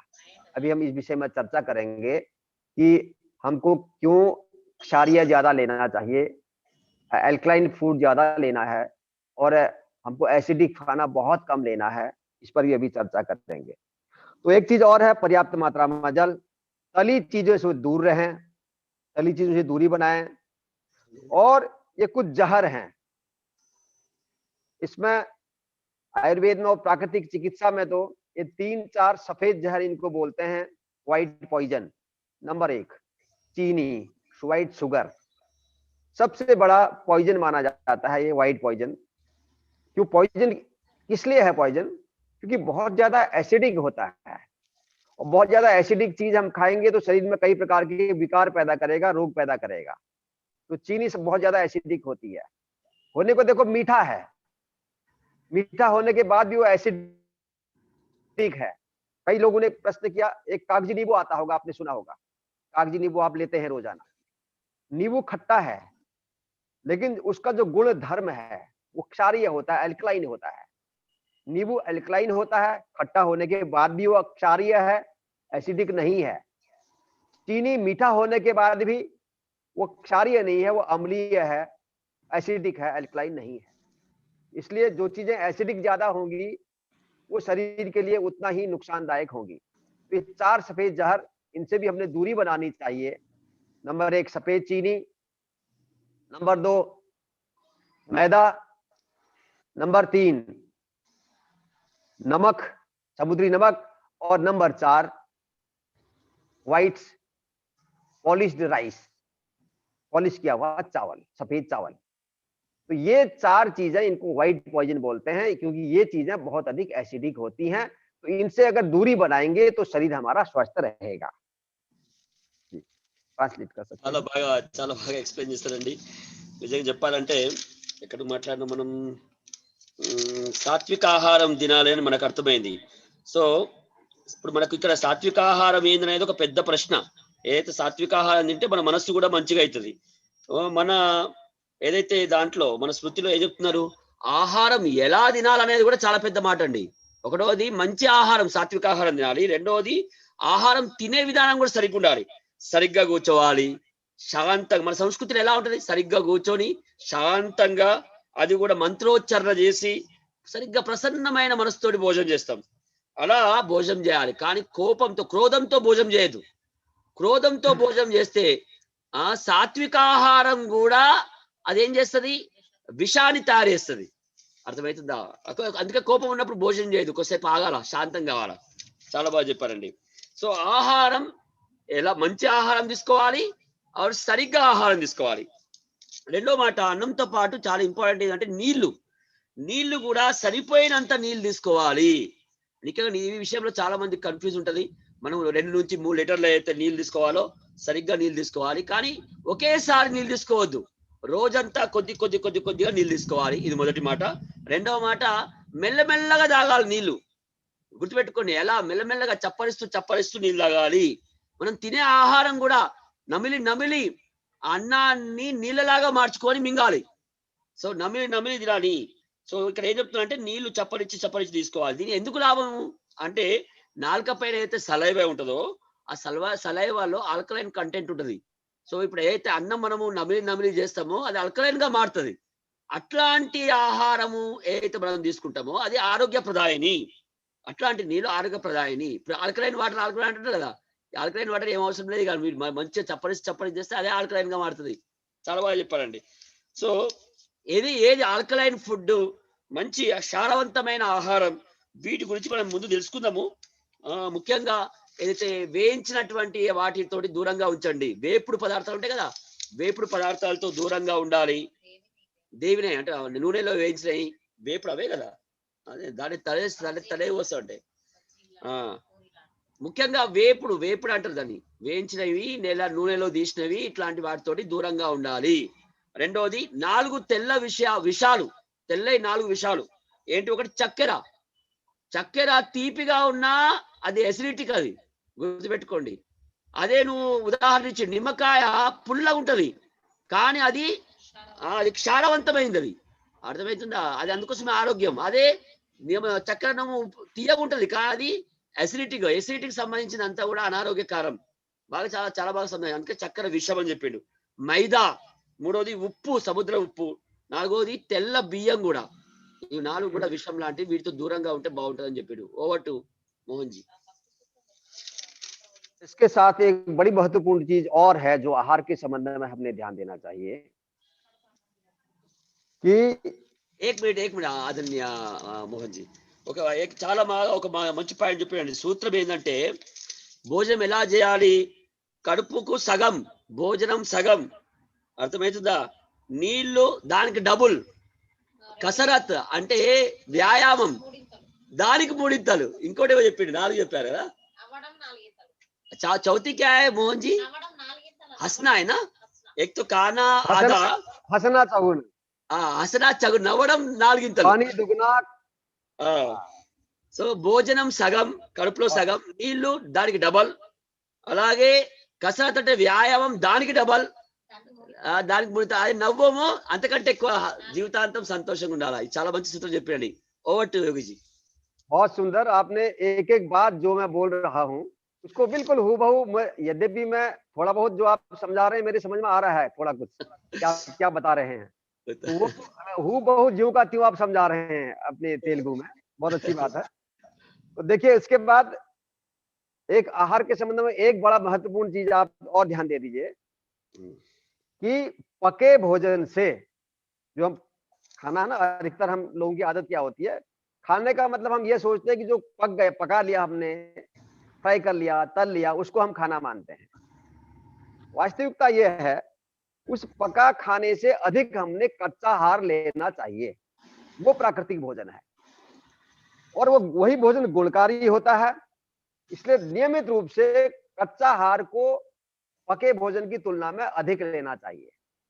वही प्राकृतिक भोजन है, उसको प्राणिज भोजन बोलते हैं। अर्थात किसी भोजन को उसकी प्राकृतिक स्थिति में ग्रहण करना। जैसे फल हैं, फल पेड़ के पके हुए फल बहुत अच्छे हैं प्राकृतिक अवस्था में, और ऐसे ही जो सब्जियां, जो सलाद हम कच्चे खा सकते हैं, बहुत सारी सब्जियां जिनको हम कच्चा खा सकते हैं, उनको अधिकतर हमारा प्रयास रहे जो हम अच्छे से खा सके उनको हम कच्चा खाने का प्रयास करें। कच्चा खाना सात्विक भी होता है, कच्चा खाना इस पके खाने की तुलना में बहुत अधिक पौष्टिक भी होता है, लाभकारी भी होता है और रोगों को दूर करने वाला भी होता है कच्चा भोजन। इसलिए अधिकतर ये प्रयास करें कि कच्चा भोजन। अब कच्चे भोजन में क्या क्या चीजें कच्चे भोजन में आ सकती है वो थोड़ा सा हम देखते हैं कि कच्चे भोजन में क्या क्या चीज आएंगी। जैसे कच्चा भोजन क्या होगा? कच्चे भोजन में प्राकृतिक भोजन जिसमें ताजे फल आ सकते हैं, जिसमें कच्ची साग सब्जियां आ सकती हैं, और कच्चा आहार में धारोष्ण दूध, यानी दूध जो है वो बिना अग्नि के संपर्क में आया हुआ दूध, ताजा दूध, हम उसको ताजा पीते हैं। शहद, मेवे, ये सारी चीजें, ये प्राकृतिक भोजन है, ये प्राणिज भोजन है, ये कच्चा भोजन है। यह बहुत लाभकारी होता है। यह हमने अपने दैनिक आहार में पके हुए भोजन की तुलना में अधिक लेना चाहिए। इसके अलावा जो प्राकृतिक भोजन है यानी कच्चा भोजन है, उसमें और क्या आ सकता है? जो खेतों में उगने वाला जो अन्न होता है, यदि उसको हम प्राकृतिक अवस्था में खा सकें, जैसे क्या है, जो गेहूं है, व्हीट है, गेहूं जब कच्चा होता है, हरा होता है, सॉफ्ट होता है, कभी आपने देखा होगा खेतों में जा करके, उसका दबाएंगे तो, जोर से दबाएंगे तो पिचक करके सफेद उसमें दूध निकलने लगता है। वो गेहूं, कच्चा गेहूं खाना, कच्चा जौ खाना, कच्ची चना, कच्चा मटर, मक्का, बाजरा, ज्वार, ये सारी चीजों को, अनाज को कच्चा खाना, ये प्राकृतिक भोजन है। अंकुरित, इसके अलावा जब बीज पक जाता है, उसको बिना अग्नि के संपर्क में लाए हुए यदि हम उसको भिगाते हैं, भिगाने के बाद उसको हम अंकुरित कर देते हैं, तो उसका लाभ भी वही मिलता है जो कच्चे अनाज का होता है। वो भी प्राकृतिक भोजन है, अर्थात वह भोजन जिसको हम अग्नि के संपर्क में लाए बिना ग्रहण करते हैं, वो कच्चा आहार है, वो वही प्राकृतिक भोजन होता है। तो एक उदाहरण मैं आपके सामने देना चाहता हूं। हम दूध पीते हैं, दूध को कई बार हमने दूध उबाल कई बार तो हम 2-3 उफान दूध के आने देते हैं, उसके बाद दूध को रख दिया, ठंडा किया, फिर उबाला, कई बार दिन में कई बार दूध को उबाल लेते हैं। और यहां तक कि जहां हम जब हलवाई के वहां जाते हैं, दूध बन रहा होता है, तो बहुत बड़ी चाशनी में सुबह से लेकर के शाम तक दूध उबलता रहता है। तो दूध के विषय में भी एक चीज आपको मैं स्पष्ट बता देना चाहता हूं कि दूध जितनी बार उबलेगा उतना ही अधिक एसिडिक हो जाएगा, उतना ही ज्यादा नुकसानदायक हो जाएगा। इसलिए सबसे अच्छा जो दूध है वह तो है, वो जो प्राकृतिक दूध जिसको हम बोल सकते हैं, वो तो है धारोष्ण दूध, अर्थात दूध दुहा और उस कच्चे दूध को पिया। और फिर उससे अच्छा अगर दूध है, वो भी क्षारीय है, तो जब हम दूध लाते हैं तो उसको एक उफान का दूध, बार बार अगर दूध को उबालेंगे तो दूध के गुण नष्ट हो जाते हैं और वो एसिडिक हो जाता है, उसका क्षारीयपन उसका नष्ट हो जाता है। इसमें एक उदाहरण मैं आपके सामने रखूं कि एक रिसर्च हुई, ऐसा किया गया कि जो बछड़े होते हैं गाय भैंस के जो बछड़े होते हैं, उस बछड़ों को जब जब बच्चा पैदा हुआ तो कुछ बछड़ों को उसका माँ का दूध डायरेक्ट न दे करके उन बछड़ों को उसकी माँ के दूध को गर्म करके उबाल करके दिया गया। तो उन बछड़ों में से 90% बछड़े मर गए। तो इससे आप अंदाजा लगा सकते हैं कि जो प्राकृतिक दूध उसकी माँ से उसको सीधा मिल रहा है उसमें, और जिस दूध को हमने गर्म करके उसके बच्चे को पिलाया, उस दूध में कितना अंतर हो गया। इसलिए धारोष्ण दूध वह प्राकृतिक दूध है, प्राकृतिक भोजन है। जो चीजें मैंने अभी बताई, यह प्राकृतिक आहार है, और मनुष्य का आहार वास्तव में प्राकृतिक आहार ही होता है। जो फल, सब्जियां, कच्ची चीजें, यही वास्तव में हमारे प्राकृतिक आहार होता है। हमने अपनी जीभ के लिए, अपने स्वाद को बढ़ाने के लिए तरह तरह से उस भोजन को पका करके उसके रूप को परिवर्तित करके खाना सीखा है, और यह सबसे बड़ा कारण है हमारे रोगी होने का। చాలా బాగా వివరించారండి ఆదరణీయ మోహన్ యోగిజీ. ఆహార విషయంలో చాలా ముఖ్యమైన అంశాలు, ముఖ్యంగా మనము ఆహారం అంటే వండిన ఆహారంనే ఆహారం అనుకుంటామండి. అలా కాదండి, వండిన ఆహారం కాదు. ముఖ్యంగా ఏం గమనించాలి మనము, వండిన దానికన్నా కూడా పచ్చివి అంటే వండని ఆహారం తీసుకోవాలి. దీన్ని ప్రాకృతిక భోజనం అంటారు. దీన్ని అర్థమవుతుందా? దీన్ని ప్రాణి భోజనం అంటారు.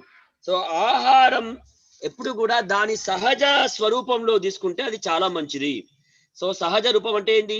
అయితే పచ్చివో అంటే వండకు, అంటే మంట దాకకుండా వండకుండా చేసిన ఆహారంని తీసుకోవాలి.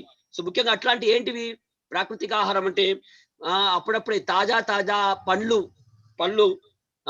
తాజా కూరగాయలు, ఆకుకూరలు, ముఖ్యంగా తాజా పాలు, అంటే అగ్ని సంపర్కంలో రాని డైరెక్ట్ పిండిన పాలు, తర్వాత డ్రై ఫ్రూట్స్, ఇవన్నీ కూడా ప్రాకృతిక ఆహారం కిందికి వస్తుందని చెప్పి ఆదరణీయ మోహన్ యోగి గారు చెప్తున్నారండి.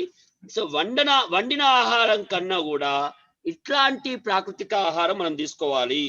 ముఖ్యంగా మనం పొలంలో పోయినామనుకో, పొలంలో పోతే ప్రాకృతిక అవస్థలో ఏదైతే తీసుకోగలుగుతామో చూడండి మీరు, గోధుమ కావచ్చు, జవ అంటే ఏమంటారు దీని, బార్లీ, బార్లీ కావచ్చు, లేకపోతే ఇక మటర్, ఇక వివిధ ఏవైతే ప్రకృతికి సంబంధమైనవో కచ్చాగా తినగలిగినవి కచ్చాగా తినడానికి ప్రయత్నం చేయండి, అది చాలా మంచిది. రెండవది ఏంటి, అంకురితం, ఏదైతే నీళ్ళలో కొద్దిగా నానబెట్టి మొలకలెత్తిన తర్వాత ఏదైతే తింటామో అది కూడా ప్రాకృతికమైన ఆహారం. ఇవి రెండు కూడా ఆరోగ్యప్రదాయని అని చెప్పాడు.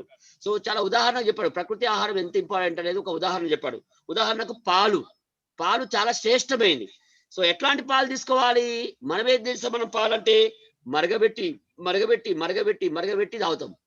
సో అదే నువ్వు ఇంకా కోవా చేసే వాళ్ళ దగ్గరికి వెళ్ళనుకో, ఆ కోవా చేసే వాళ్ళైతే పొద్దున్న నుంచి సాయంత్రం దాకా మరుగుతూనే ఉంటుంది అది, మరిగిన పాలు ఆడ కనిపిస్తుంది.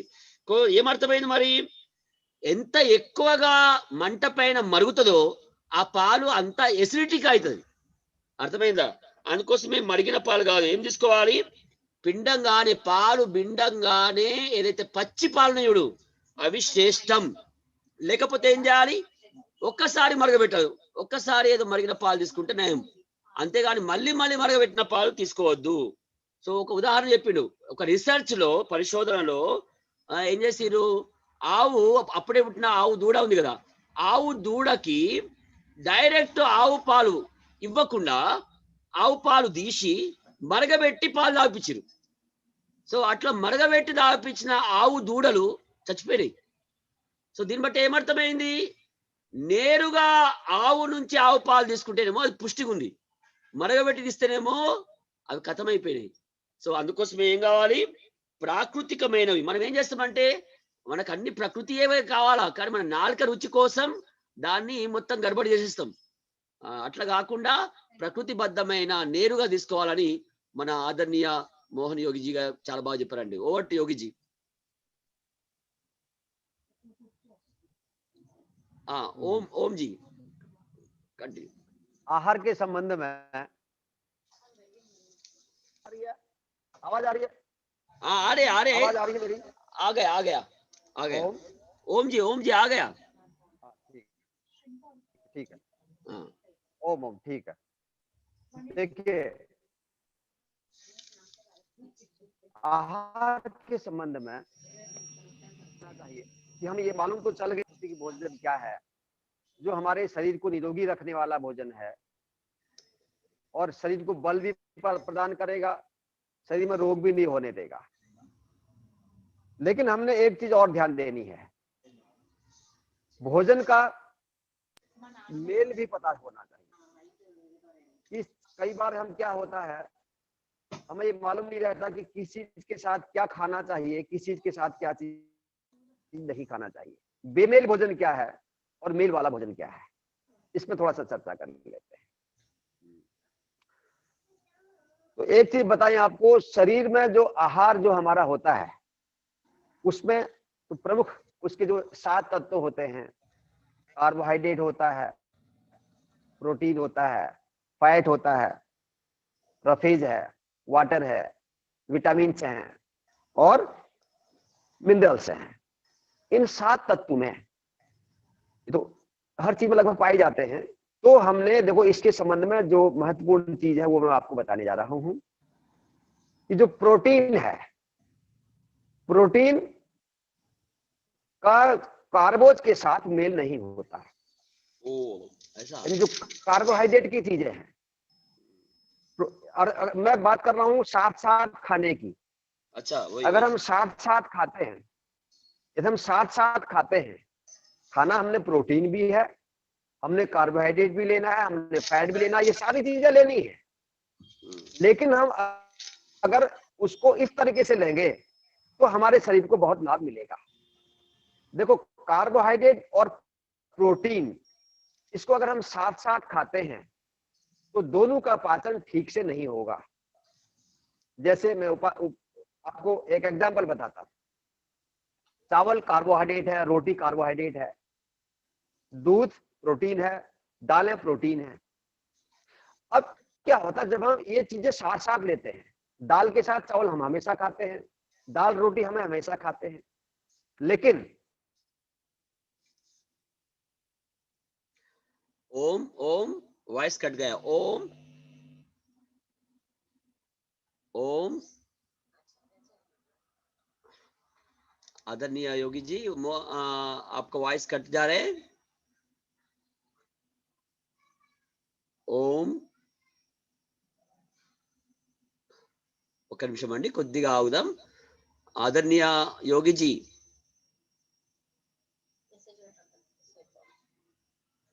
ఓం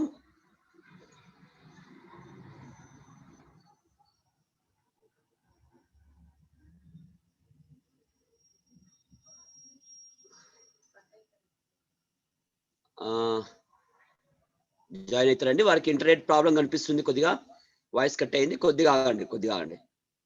వినిపిస్తుందండి. చాలా అద్భుతమైన విషయము ఏదైతే ఆదరణీయ యోగిజీ మాట్లాడుతున్నారు. ఆహారము అంశం చాలా ఇంపార్టెంట్ అండి. మనము ఏదైతే చాలా మందికి అస్పష్టత ఉంది. ఆగయా अनम्यूट कीजिए, अनम्यूट कीजिए ऑडियो। ओवर टू योगी। हाँ हाँ अनम्यूट हो गया। प्लीज। वो ये कुछ नेटवर्क की आज प्रॉब्लम हो रही है। No problem, no problem. एक तो आपके साथ जो ये वार्ता हो रही है, इसमें आपको आधा टाइम मिल रहा है, क्योंकि आधा टाइम हिंदी हो रहा है, आधा टाइम आपका तेलुगु हो रहा है। इसलिए टॉपिक बहुत जितना मैं चाह रहा था उतना तो लिया नहीं जा सकेगा। फिर भी मैं प्रयास करूंगा कि अब थोड़ी देर में इसको possible we can continue same session. If possible we can continue same session for tomorrow also. अगर आपका समय अनुकूल हो तो कल के लिए भी इसको आगे ले सकते हैं। नो टुमारो नहीं, अभी मुझे 2-3 दिन का समय नहीं है। यदि आपको इसको कंटिन्यू करना है तो 3 या 4 दिन के बाद मुझे टाइम मिल पाएगा। 3-4 दिन के बाद मुझे टाइम मिल पाएगा। Okay, no problem. आफ्टर 3 और 4 days I will be free. ठीक है, हम प्लान करेंगे जी, नो प्रॉब्लम। देखिए, कार्बोहाइड्रेट और प्रोटीन, इन दोनों का मेल नहीं होता। कार्बोहाइड्रेट जैसे अभी मैंने बात की थी, कार्बोहाइड्रेट का पाचन वो मुंह से शुरू हो जाता है, जो स्लाइवा है, स्लाइवा से ही लार मुंह की है। जबकि प्रोटीन का पाचन पेट में जाकर के होता है, आमाशय में जाकर के होता है। अब हम जब दोनों चीजों को एक साथ लेते हैं तो अब प्रोटीन उससे पचेगा पेट में जाकर के। दोनों कार्बोहाइड्रेट को प्रोटीन को पचाने के लिए जो प्रक्रिया होती है वो थोड़ा सा भिन्न है उसमें। तो अगर हम एक टाइम में कार्बोज वाली चीज ही ग्रहण करते हैं तो वो पचने में आसान होता है, बहुत आसानी से पचता है। अगर हम दोनों चीजों को मिला जुला करके लेते हैं तो पचेगा तो सही, लेकिन पाचन प्रक्रिया में उसको दिक्कत आती है। इसलिए बोला जाता है कि कार्बोज और प्रोटीन का जो मेल है वो नहीं है, उनको साथ साथ ना खाएं तो अच्छी तरीके से पाचन हो पाएगा। दूसरी चीज, जैसे दाल, दूध, दही, ये प्रोटीन युक्त चीजें हैं, तो इनका रोटी, चावल, ये कार्बोज वाली चीजें हैं, तो इनके साथ मेल नहीं है। अब ये जैसा हम रोज करते हैं ना, उसका विरुद्ध बोल रहा हूं मैं अभी। हम रोज रोटी के साथ दाल खाते हैं, हम रोज रोटी के साथ चावल के साथ दूध, दही खाते हैं। तो लेकिन यहाँ पर जो बात है कि दाल, दूध, दही ये प्रोटीन युक्त चीजें हैं, अधिक प्रोटीन है, और रोटी, चावल आदि ये कार्बोज है, इसलिए इन दोनों का मेल नहीं है। तो हम ऐसा भोजन कर रहे हैं तो उसको पचने में देर लगती है, समय लगता है, दिक्कत होती है। यदि हम इसको अलग अलग से लें, हम प्रोटीन के साथ कार्बोज ना लें, तो वो अच्छी तरीके से पचेगा। एक चीज और बताऊं, साग सब्जी और दूध के साथ मेल नहीं है इसका। साग सब्जी का मेल रोटी के साथ तो हो जाएगा, चावल के साथ होगा, लेकिन दूध के साथ नहीं हो सकता उसका मेल। कार्बोज के साथ, जब हम कार्बोज लेते हैं, कार्बोहाइड्रेट की चीजें ले रहे हैं, तो उसमें खटाई नहीं लें, खट्टा ना लें, हम खटाई ना लें तो ठीक से पचेगा। और प्रोटीन के साथ अगर हम खटाई लेते हैं, खट्टी चीजें अगर हम प्रोटीन के साथ लेते हैं तो वो आसानी से पच पाता है, उसको पाचन में मदद मिलती है। और जो चिकनाई वाली चीजें हैं, जो फैट है, फैट कार्बोहाइड्रेट और प्रोटीन इन दोनों के साथ मेल खाता है, तो फैट को प्रोटीन के साथ भी लिया जा सकता है और फैट को कार्बोज के साथ भी लिया जा सकता है। बहुत ही टफ है ट्रांसलेट करना एकदम। जी సో చాలా బాగా వివరించారండి. చాలా ఇంపార్టెంట్ మాట చెప్పారు. ఏంటంటే ముఖ్యంగా ఆహ్, ఆహ్, ప్రాకృతిక ఆహారం తీసుకోవాలి అని గురించి అక్కడ మనం మాట్లాడుతున్నాము. నాలుక రుచి వల్ల మనం మార్చేస్తాం దాన్ని. ప్రకృతి ఆహారం తీసుకోవాలి. సో మన శరీరంని నిరోగి చేసేది, బలమును ఇచ్చేది అట్లాంటి ఆహారం. సో జనరల్‌గా మనం ఏం తీసుకుంటాం, కార్బోహైడ్రేట్, ప్రోటీన్, ఫ్యాట్, మినరల్స్ అయితే 7 ఇట్లా అలగ్ తీసుకుంటాం కదా. అలగ తీసుకుంటాం. అయితే ఇలా మనకు స్పష్టత ఉండాలి. అవన్నీ మనకు కావాల్సిందే. ప్రతిదీ మనం ఆహారంలో తీసుకోవాల్సిందే. అయితే ఇందులో మనము ఏవి ఎలా తీసుకోవాలనేది మనకు తెలవాలి. ఉదాహరణకి కార్బోహైడ్రేట్, ప్రోటీన్ ఇవి 2 ఒకేసారి తీసుకోవడానికి లేదు. అర్థమైంది. కార్బోహైడ్రేట్, ప్రోటీన్ కలిపి తీసుకున్నాం అనుకో, మనము అరిగించుకోలేం. అరగదు సరిగా. ఉదాహరణకు కార్బోహైడ్రేట్ అంటే ఏంది? మనం జనరల్‌గా అన్నం తింటాం, లేకుంటే రొట్టెలు తింటాం. ఇవి ఇందులో ఎక్కువ ఏముంటది, కార్బోహైడ్రేట్ ఉంటది. అదే మనము ప్రోటీన్ అంటే ఏంది? పాలు, పెరుగు, పప్పు తింటాం. అన్ని ఇందులో ప్రోటీన్ ఎక్కువ ఉంటది. జనరల్‌గా మనం తినేది అన్నం పప్పు కలుపుకొని తింటాం, లేదా రొట్టె పప్పు కలుపుకొని తింటాం. అంటే ఏంది? ఒకవైపు కార్బోహైడ్రేట్, ఇటు ప్రోటీన్ 2 కలిపి తింటున్నాం. అది ఆ 2 కలిపి తినడం డైజెషన్ కాదు. సో దానికోసం ఏం చెప్తున్నాడు, తిను కానీ దానికే తినాలా. అప్పుడు ఏమవుతుందంటే దాని లాభం ఎక్కువ ఉంటదని చాలా బాగా చెప్తున్నారండి. సో ఉదాహరణకి ఇక చాలా బాగా చెప్పారు. 2 కలిపి తినడము అది కష్టమైతది. అట్లా కాకుండా ఫర్ ఎగ్జాంపుల్ ఇంక రెండో అంశం ఏంది, షాక్ సబ్జీ అంటే కూరగాయలు మరియు పాలు ఇవి 2 కలవాలండి. కూరగాయలు, పాలు కలిపి తింటే గడబడైపోతుంది. సో ఇట్లా ఇంకా ఉదాహరణకు కార్బోహైడ్రేట్ తోటి పుల్లనివి తీసుకున్నాం అనుకో, అది మనకు అది అంగీకారం కాదు. అదే ప్రోటీన్ తోటి కొద్దిగా పుల్లని తీసుకున్నాం అనుకో, అది డైజెషన్ అవుతుంది. సో ఈ విధంగా ఎలా తీసుకోవాలి అనేది మనకు అవగాహన రావాలని చాలా బాగా సంధాయించే ప్రయత్నం చేస్తున్నారు. Over to Yogiji. Continue please. Om. एक और महत्वपूर्ण चीज आपको बताऊं, अब मैं आपको हाँ ओम ओम ओम जी ओम क्लियर है. आप लोगों को ऐसा लग रहा होगा कि ये कुछ उल्टा आपको लग रहा होगा कि ये कुछ उल्टा पुल्टा बता रहा है. मैं जो बता रहा हूं ये तथ्य है और प्राकृतिक आहार कैसा होना चाहिए, क्या मेल है, उसके संबंध में बिल्कुल सटीक चीजें बता रहा हूं आपको. प्रोटीन जो प्रधान चीजें होती हैं, जो प्रोटीन प्रधान खाद्य पदार्थ होते हैं, उनके साथ आप खट्टे फल खा सकते हैं, खट्टी चीजें खा सकते हैं. क्योंकि प्रोटीन का पाचन, जब हम प्रोटीन खाते हैं, जैसे हमने दूध पिया, दूध में प्रोटीन है, दालें खाते हैं प्रोटीन है, तो उसका पाचन आमाशय में जो खट्टा रस होता है, एसिड होता है, उससे उसका पाचन होता है. इसलिए तो प्रोटीन वाली चीजों को एक साथ खा सकते हैं और प्रोटीन वाले जो पदार्थ हैं उनके साथ हम खट्टी चीजों का सेवन कर सकते हैं, वो अच्छा रहेगा. जैसे एक उदाहरण दूंगा तो आपको अटपटा लग सकता है, लेकिन यह सत्य है. दूध और दही.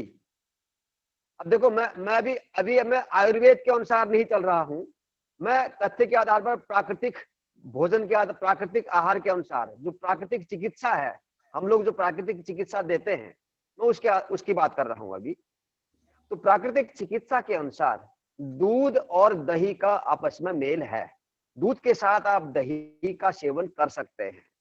देखो और बड़ी चीज बताऊं आपको, दूध के साथ फलों का सेवन कर सकते हैं. कई लोग बोलते हैं कि फलों के साथ दूध नहीं ले सकते. दूध के साथ खट्टे फल बहुत अच्छे होते हैं.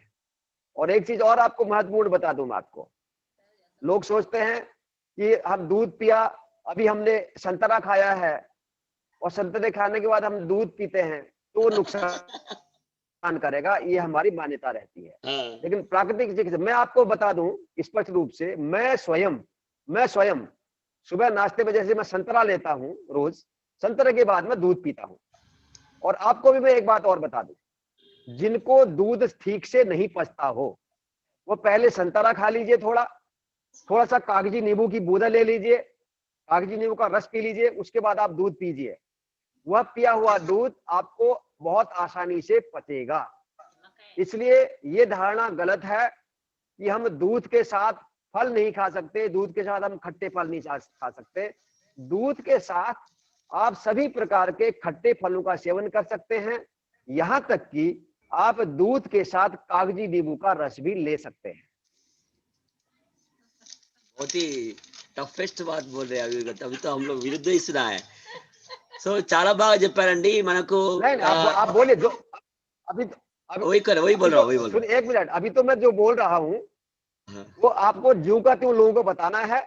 लोग प्रश्न मेरे से पूछ सकते हैं, लेकिन ये ज्यों का त्यों बताना है। जो मैं बोल रहा हूँ वो अपने एज इट विवेक इज से बोल बोल रहा रहा हूँ हूँ और एज प्राकृतिक इट इज चिकित्सा की बात रख रहा हूँ आपके सामने। वही वही యాజ్ ఇట్ ఈస్ हाँ బోల్ रहा हूँ ఆదరణీయ మోహన్ జీ చాలా బాగా చెప్పారండి సో ముఖ్యంగా మనకి అర్థం కావాల్సింది ఏంటంటే నేను ఇప్పుడు మేము మాట్లాడే విషయం మాట్లాడుతుంటే మీకు అది విరుద్ధంగా అనిపిస్తుంది అంత ఉల్టా పల్టా మాట్లాడుతుంటే ఏందబ్బా అనిపిస్తుంది అర్థమవుతుందా కానీ నేను మాట్లాడేది వాస్తవం మాట్లాడుతున్నాను ముఖ్యంగా మీరు గుర్తుపెట్టుకోండి నేను ప్రకృతి ఏమంటే న్యాచురల్ నేచురోపతిస్ట్ కాబట్టి దాని సిద్ధాంతం ప్రకారంగా ప్రాకృతిక చికిత్స ఆధారంగా నేను మాట్లాడుతున్నాను అని చాలా బాగా చెప్పారండి సో ముఖ్యంగా ప్రోటీన్ ప్రధానంగా ఉన్నటువంటి ఆహారంలో పుల్లంది ఒకవేళ కలుపుకొని తింటే చక్కగా అరుగుతుందండి ప్రోటీన్ ప్రధానంగా ఉన్న ఆహారంలో పుల్లని అయితే ఎసిడిక్ అట్లాంటివి కలుపుకొని తింటే చాలా బాగా అరుగుతుంది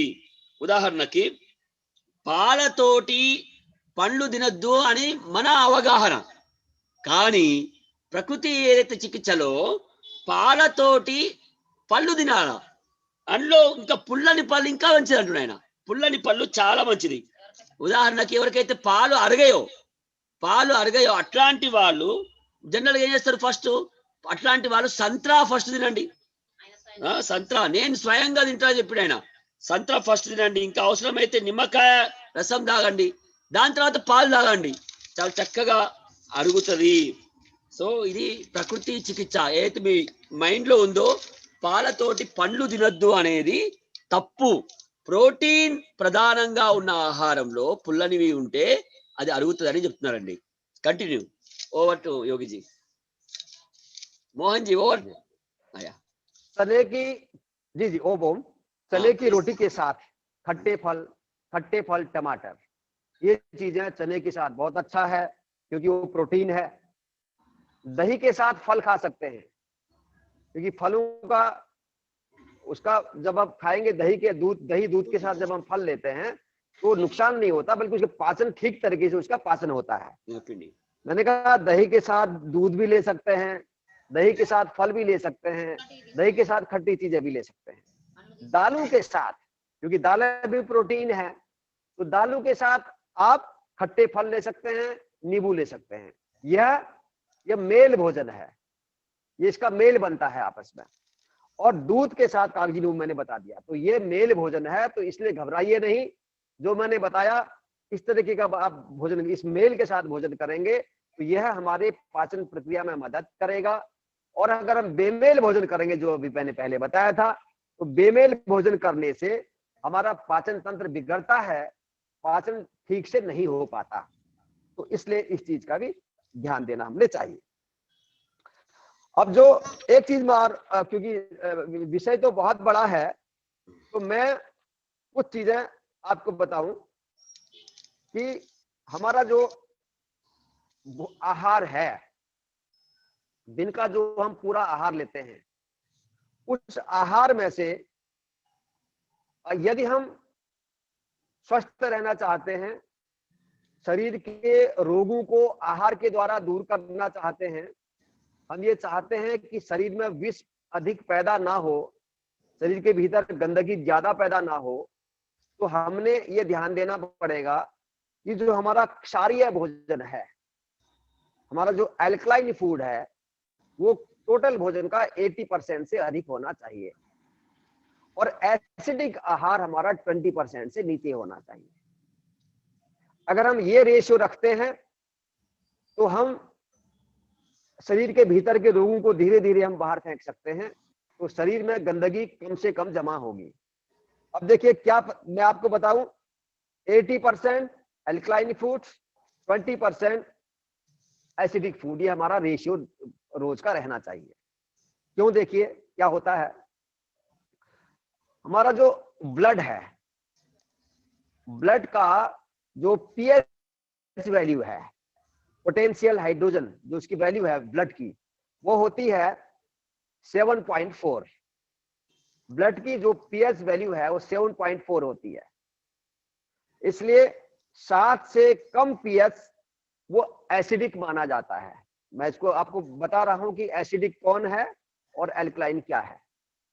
7 पीएच से कम वैल्यू की का जो पदार्थ है, खाद्य पदार्थ है, वो एसिडिक है, और 7 से अधिक जो पीएच जिसकी वैल्यू है वो क्षारीय होता है, वो एल्कलाइन होता है। तो इसका मतलब हमने 80% से जो अधिक भोजन लेना है वो उन खाद्य पदार्थों को लेना है जिनमें 7 से अधिक पीएच वैल्यू जिसकी हो, क्योंकि रक्त का पीएच 7.4 होता है। तो रक्त के पीएच को, अपने ब्लड के पीएच को सही रखने के लिए हमने अपने आहार में ये ध्यान देना पड़ेगा कि हम 7 से कम पीएच वैल्यू के आहार को ना लें, बहुत कम, ना के बराबर लें। अब मैं बताऊं आपको कि अम्लीय क्या होता है, what is acidic food and what is alkaline food. मैं आपको बता रहा हूं कौन से तत्व, कौन से खाद्य पदार्थ इनको एसिडिक कहते हैं और कौन से खाद्य पदार्थ इनको हम क्षारीय कहते हैं। एसिडिक फूड बताऊं पहले मैं। एसिडिक फूड में क्या क्या चीजें आती हैं जो हमारे दैनिक भोजन में 20% से कम होने चाहिए। उनमें क्या क्या है? ऑयल, किसी भी प्रकार का तेल, घी आदि, मसाले युक्त भोजन, तले भुने खाद्य पदार्थ, केमिकल युक्त खाद्य पदार्थ, ठंडा पेय, चाय, कॉफी, फास्ट फूड, मांस, अंडा, पनीर, अनाज, दालें, चीनी, मिठाइयां, अचार, मुरब्बा, खटाई, उबला दूध, खीर, नमक, डिब्बा बंद भोजन, ये सारी चीजें एसिडिक फूड के अंतर्गत आती हैं। इसका मतलब यह है हमने इस भोजन को 20% से कम लेना चाहिए। Once again और repeat please. एल्कलाइन फूड क्या होता है वो मैं, हाँ जी, Once again repeat please. वो जो तेल, एग्जाम्पल।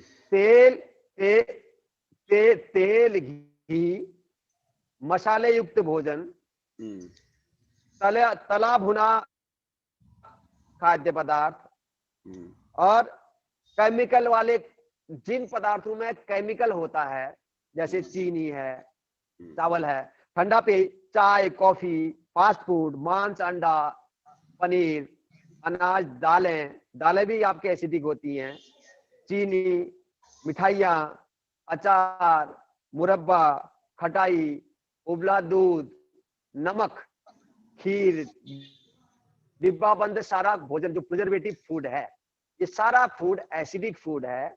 इसलिए इसकी मात्रा हमारे दैनिक फूड में 20% से कम रहनी चाहिए। अब आपको बताऊं कि क्षारीय भोजन क्या होता है, एल्कलाइन फूड क्या होता है, वो आप नोट कर लीजिएगा।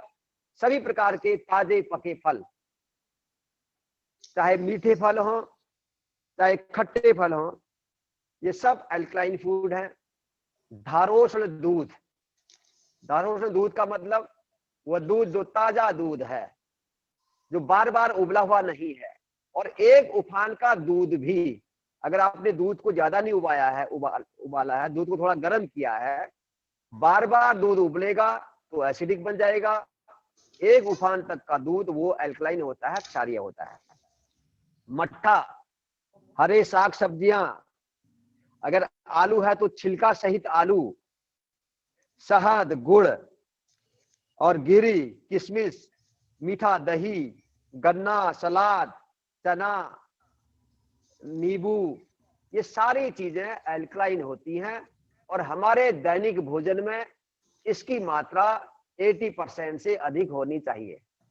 अब हमने ये तय कर लेना चाहिए कि हमें कितना, क्या भोजन कितनी मात्रा में करना चाहिए। जो भोजन पहले बताया वो एसिडिक था, जो अभी बता रहा हूं ये एल्कलाइन है। इस एल्कलाइन फूड को हमने उस एसिडिक फूड से 4 गुना अधिक लेना है। ये तो उल्टा हो गया है ना। ये तो प्रश्न है। बिल्कुल। वही तो। जो अभी तक आप समझ रहे थे, जो आपके जीवन में चल रहा है, उल्टा उल्टा ये नहीं है, बल्कि उल्टा वो था जो आप कर रहे हो। ये सीधा है जो बता रहा हूं। చాలా బాగా సంధాయించారండి ఆదరణీయ మోహన్ జీ. ముఖ్యంగా ఎలాంటి ఆహారం తీసుకోవాలి అనే అంశంలో ప్రోటీన్ ప్రధానమైన ఆహారంలో పుల్లనివి ఉండాలి, ఎట్లా కార్బోహైడ్రేట్ ఎలా తీసుకోవాలని చాలా బాగా సంధాయించారండి. ముఖ్యంగా రోటీ పాలతోటి ఎట్లాంటివి పుల్లనివి కలుపుకోవచ్చు అంటే శనగపిండితో చేసిన రొట్టె ఉంటాయి కదా, ఆ రొట్టెతోటి పుల్లనివి కలుపుకోవచ్చు. పప్పులతోటి పుల్లనివి, పళ్ళు, నిమ్మ ఇవి కలుపుకోవచ్చు. ఇలా ఏవి కలిపి తినాలో దాని గురించి మాట్లాడండి. కలిపి తినగలిగిన ఆహారం చాలా ఇది మనకు తెలవాలి. ఏవేవి కలిపి తినాలి, కలపకూడని ఆహారం కూడా మనకు తెలవాలి, ఏవేవి కలవద్దు అని. అర్థమవుతుందా? సో చాలా అవి మనకు అరగవి, ఇది మనకు అర్థం కావాలి. సో రోజులో ఏదైతే ఆహారం తీసుకుంటామో ఒక రోజులో ఆ ఆహారంలో మనకి ఎలా ఉండాలి, ఏది ఆరోగ్యవంతమైన ఆహారము, విషవాయువులను పుట్టించని ఆహారం ఏది మనకు తెలవాలి. ముఖ్యంగా ఆహారంలో 100%లో 80% ఆల్కలైన్ కంటెంట్ ఉన్నటువంటి ఆహారం ఉండాలి, 20% ఎసిడిక్ గా ఉండాలి. అర్థమైతే? ఆల్కలైన్ అంటే ఏంటి? క్షారవంతమైన ఆహారం 80%, అదే కొద్దిగా ఎసిడిక్ గా ఉన్నటువంటి ఆహారం అనేది 20% ఉండాలి. సో 80-20 నిష్పత్తిలో 80% ఆల్కలైన్, 20% ఎసిడిక్ ఉన్న ఆహారము ఉంటే చాలా మంచిది. ఎందుకు? మన బ్లడ్ అయితే పిహెచ్ లెవెల్స్ ఉంటాయి కదా, మన రక్తంలో పిహెచ్ లెవెల్ అంటే పొటెన్షియల్ హైడ్రోజన్ లెవెల్ ఏదైతే ఉందో అది 7.4 ఉంటుంది. దీన్ని మెయింటైన్ చేయాలి. దీన్ని మెయింటైన్ చేయాలంటే ఏముండాలి? మన ఆహారంలో కూడా 7% కన్నా తక్కువ ఉన్న పిహెచ్ అంటే పొటెన్షియల్ హైడ్రోజన్ లెవెల్ ఉన్నటువంటిది దాన్ని ఎసిడిక్ గా అనుకుంటాం. 7 కంటే తక్కువ ఉంటే ఎసిడిక్, 7 pH కంటే ఎక్కువగా ఉంటే అది ఆల్కలైన్ అన్నట్టు. ఇది మనకు తెలవాలి, ఏది ఎసిడిక్ ఏది ఆల్కలైన్. సో దాని పిహెచ్ లెవెల్స్ ఏదైతే ఉందో 7 కంటే ఎక్కువ ఉంటే అది ఆల్కలైన్, తక్కువ ఉంటే అది ఎసిడిక్. అర్థమవుతుందా? సో అప్పుడే మనం బ్లడ్ లో పిహెచ్ లెవెల్ అనేది కరెక్ట్ గా మెయింటైన్ చేసాం కుదురుతుంది. సో కాబట్టి మీకు తెలవాలి, ఏ తక్కువ ఉండాలి, 20% ఎసిడిక్ ఉండాలి, 80% ఆల్కలైన్ ఉండాలి. అవి ఏంటి? మనము ఎసిడిక్ అంటే ఏంటి ఉంటాయి అవి? నంబర్ 1 నూనెలు అందులో వస్తుంది, మసాలా అందులో వస్తుంది, కెమికల్ తో కూడిన అంటే చక్కెర ఏదైతే కెమికల్ కలుపుతారో అట్లాంటివి వస్తాయి, ఛాయ్ కాఫీ, తర్వాత ఫాస్ట్ ఫుడ్, తర్వాత ముఖ్యంగా మాంసము, ఎగ్, బాగా మరగబెట్టిన పాలు, ఇవన్నీ కూడా మరబ్బా, పచ్చళ్ళు, ఉప్పు, ఇవన్నీ కూడా పచ్చళ్ళు కూడా అలానే వస్తాయి. మనం చేయని అన్ని అవే ఉన్నాయి. సో అది 20% ఉండాలా, తక్కువ ఉండాలా, దానికి 4 అంటే 80% ఉండాలా ఆల్కలైన్ ఫుడ్ ఉండాలా. ఆల్కలైన్ అంటే పచ్చివి, పిండిన పాలు, ఒక్కసారి మరగబెట్టినవి కూడా నడుస్తుంది. పచ్చి ఆకుకూరలు, కూరగాయలు. అర్థమవుతుందా? తర్వాత ఏంటండి, సలాడ్, నిమ్మ, కిస్మిస్, ఇవన్నీ కూడా ఏంది ఆల్కలైన్ కంటెంట్ ఉన్నవి. సో ఇట్లాంటి ఆహారము 80% ఉండాలి. ఇప్పుడు మనం తీసుకునే ఆహారంలో ఎక్కువగా ఉల్టా పల్టనే ఉంది. సో ఇది సరి అయిన ఆహారం, కానీ మనం వ్యతిరేకం తీసుకుంటున్నాం. సో మనం ఆలోచించాలి, మన ఆహారం ఎట్లా ఉండాలి, 80% ఆల్కలైన్ కంటెంట్ గా మార్చుకోవడానికి ప్రయత్నం చేయాలని చెప్తారు. Over to Mohan ji. धन्यवाद। बहुत अच्छी तरीके से भ्राता आपने इसको समझाया है। जो मेरी बात को मुझे लग रहा है एक-एक चीज को आप ठीक तरीके से समझा रहे हैं, एक-एक चीज ठीक से समझा रहे हैं अपनी तेलुगु भाषा में। लेकिन आज मुझे लग रहा है कि समय जो था 7:30 तक का समय, जबकि 15 मिनट पहले छोड़ना चाहिए था ताकि 10-15 मिनट हमारे फिर क्वेश्चन आंसर होता है। लेकिन अब समय ज्यादा हो चुका है, 7:30 से भी अधिक हो चुका है। इसलिए मैं सोचता हूँ कि इसको हम बाद में कभी किसी दिन रख लेंगे जब आपको समय होगा, तो प्रश्न उत्तर भी उस दिन हम 1 घंटा करने के बाद प्रश्न उत्तर करें, ऐसा कभी हो सकता है। लेकिन आज क्योंकि क्षमा करें, मुझे भी काम है और आप लोग, आप जो जुड़े हुए अपने साधक हैं उनके लिए भी अपन समय पूरा हो चुका है। एक दो प्रश्न लेंगे जिससे क्या है लोगों जी का थोड़ा सा ये हो जाएगा, फिर कंक्लूड करेंगे, जी जी जी अच्छा रहेगा। जी फिर तो अब तो आज तो मैं अपनी बात को तो समाप्त कर रहा हूँ, तो एक हाँ ज्यादा मत लीजिएगा, एक दो प्रश्न ले लीजिएगा। वही वही एक दो प्रश्न लेंगे, एक मिनट। मैं इसको अनम्यूट करता हूँ क्योंकि जी जी एक मिनट, ये थोड़ा सा गड़बड़ है। जी।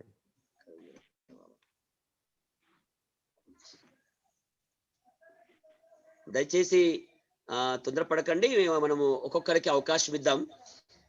కొద్దిగా శాంతం, ఎందుకంటే సిస్టమ్ కూడా సపోర్ట్ చేయాలి నాకు. ఈ సిస్టమ్ కొద్దిగా ఓపెన్ చేస్తున్నాను ఇంకోటి.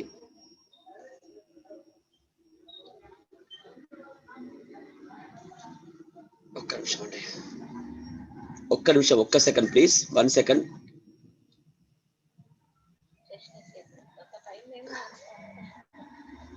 నేను అన్మ్యూట్ చేస్తాను, ఒక్కొక్కరికి అవకాశం ఇస్తాను. దయచేసి వాళ్ళు మాత్రమే ప్రశ్నించండి. మనం ఇంకొక సెషన్ కూడా తప్పకుండా ఆదరణీయ శ్రీ మోహన్ జీ తోటి తీసుకుందాం మనం. దానివల్ల మనకి ఈ ఆహారం పైన క్లారిటీ వస్తుంది.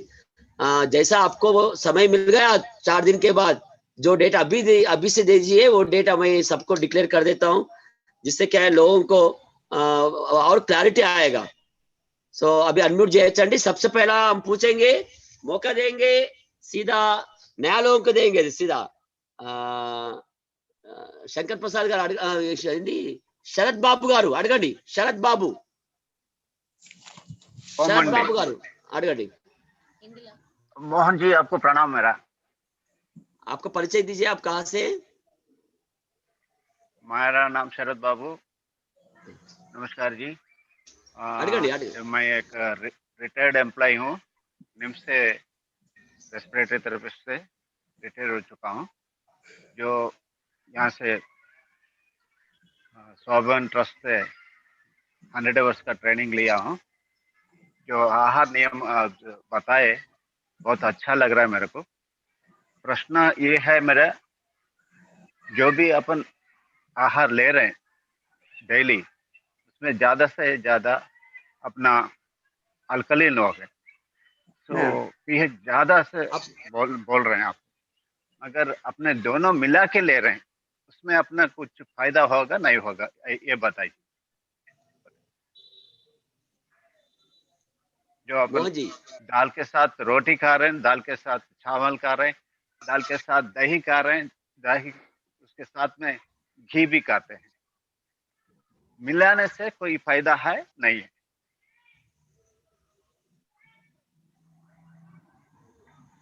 अनम्यूट कीजिए, ऑडियो अनम्यूट कीजिए मोहन जी, ऑडियो अनम्यूट कीजिए कृपया.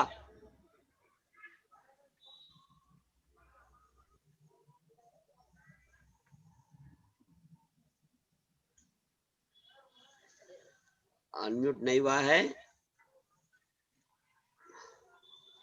ठीक है, ओके ओके, हो गया, अनम्यूट हो गया, क्लियर, अभी क्लियर. देखिए क्या है, आप क्वेश्चन समझ गया.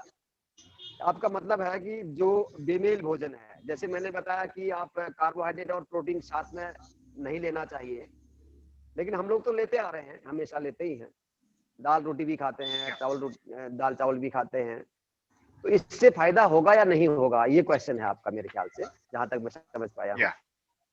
तो इसको खाने से फायदा तो इतना होगा ही कि आपको शरीर को ताकत तो मिलेगी, पाचन उसका होगा, ब्लड भी बनेगा, सब चीजें बनेगी, लेकिन क्या होगा, उसके पाचन में दिक्कत आएगी और उतनी आसानी से नहीं पचेगा, उतना लाभकारी नहीं होगा जितना आप प्रोटीन इसको बेमेल अलग भोजन करेंगे. अगर प्रोटीन के साथ आप कार्बोहाइड्रेट आप नहीं लेंगे, अलग अलग लेंगे, तो ज्यादा अच्छे तरीके से उसका पाचन होगा. दूसरी चीज क्या होती है, जब हम आहार चिकित्सा की बात करते हैं, प्राकृतिक चिकित्सा में, जब हम प्राकृतिक चिकित्सा केंद्र में यदि आप कहीं गए होंगे तो उनको भोजन किस तरीके से दिया जाता है, ये आपने देखा होगा, नहीं तो मैं बता देता हूं. तो हम लोग जो भोजन देते हैं, तो हम शरीर से रोग, ऐसा भोजन देते हैं जो शरीर से रोगों को दूर करने वाला भोजन हो. बल तो बढ़ाएगा, ये ताकत भी बढ़ाएगा और शरीर से रोगों को दूर भी करेगा, शरीर पाचन अच्छे से होगा.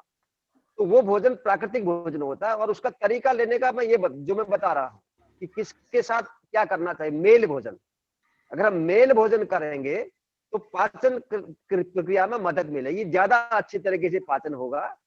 और ज्यादा अच्छे से पाचन होगा तो गंदगी जल्दी से साफ होगी, गंदगी भी साफ होगी ठीक से, जो भोजन मैं बता रहा हूँ। इस तरीके से अगर हम आहार लेते हैं तो शरीर के जो टॉक्सिन्स हैं, जो गंदगी शरीर की है, जो शरीर का विष होता है शरीर के भीतर, वो तेजी से साफ होता है, सफाई उसकी हो जाती है। अब आप एक बात की आप लोग कल्पना कीजिए कि हम लोग अंदर से जो हम कब्ज होता है, एसिडिटी होती है, गैस होती है, इसका कारण कभी आपने सोचा है कि क्यों होता है? ये सारा कुछ केवल हमारे खाने पीने से होता है, आहार से होता है। होता इसलिए है कि हम आहार का पालन नहीं करते। आहार तो लेते हैं, खाना सब लोग खा रहे हैं, लेकिन उसको कैसे खाना चाहिए, इसको हम अगर सीख जाते हैं तो इन चीजों से बच जाएंगे। बहुत अच्छा बोला है. చాలా సంతోషం అండి. నిజం చెప్పాలంటే మనం తినే ఆహారం సరిగ్గా తీసుకోకపోవడం వల్లనే, ఏది కలిపి తినాలో ఏది కలపకుండా తినాలో తెలియకపోవడం వల్లనే విషవాయువులు వస్తున్నాయండి. పొట్ట శుద్ధి అందుకే కాదు, ये పెద్ద సమస్య.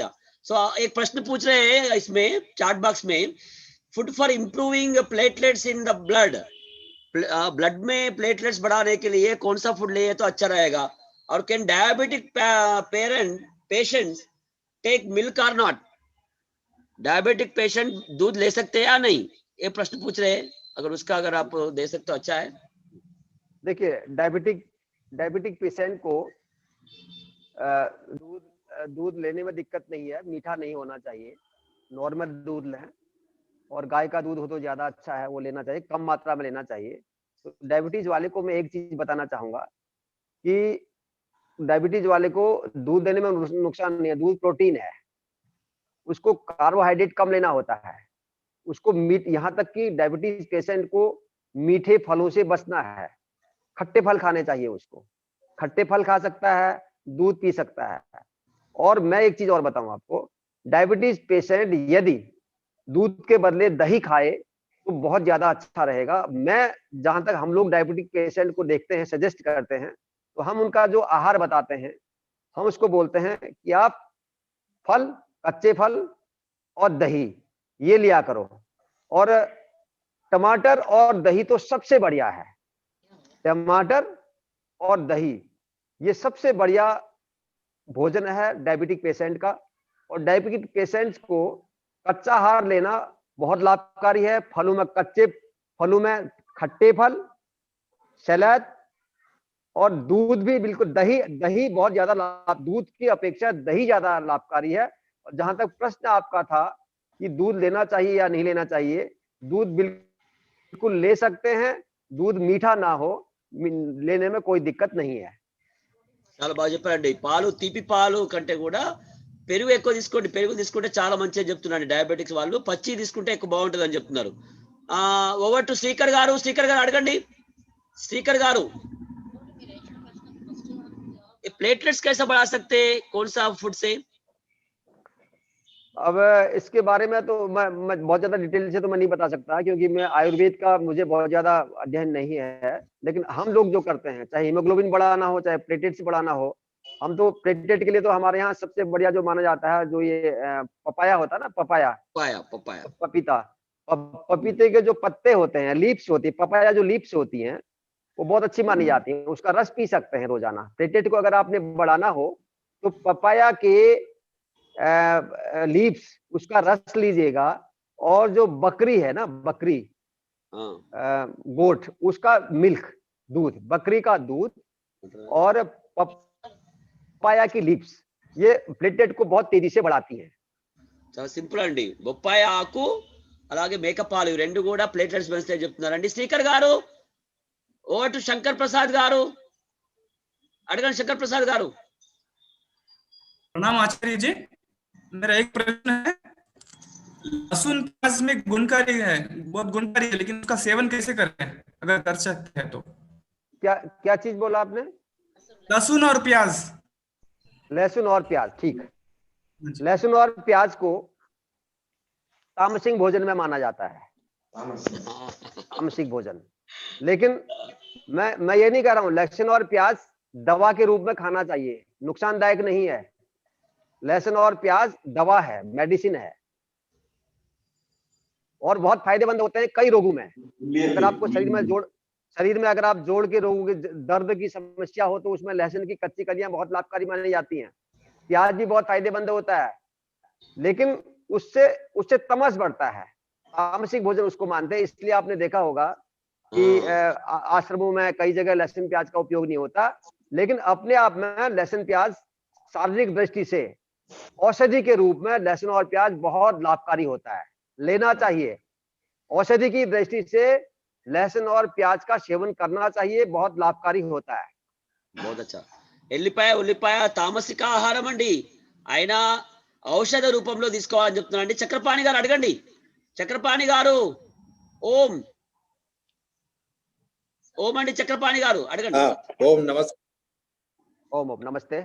नमस्कार जी, मेरा क्वेश्चन ये है, प्रोटीन डाइट, पूरा प्रोटीन डाइट कार्बोहाइड्रेट छोड़ के ओनली प्रोटीन डाइट लिया तो वेट कम हो जाता है या नहीं?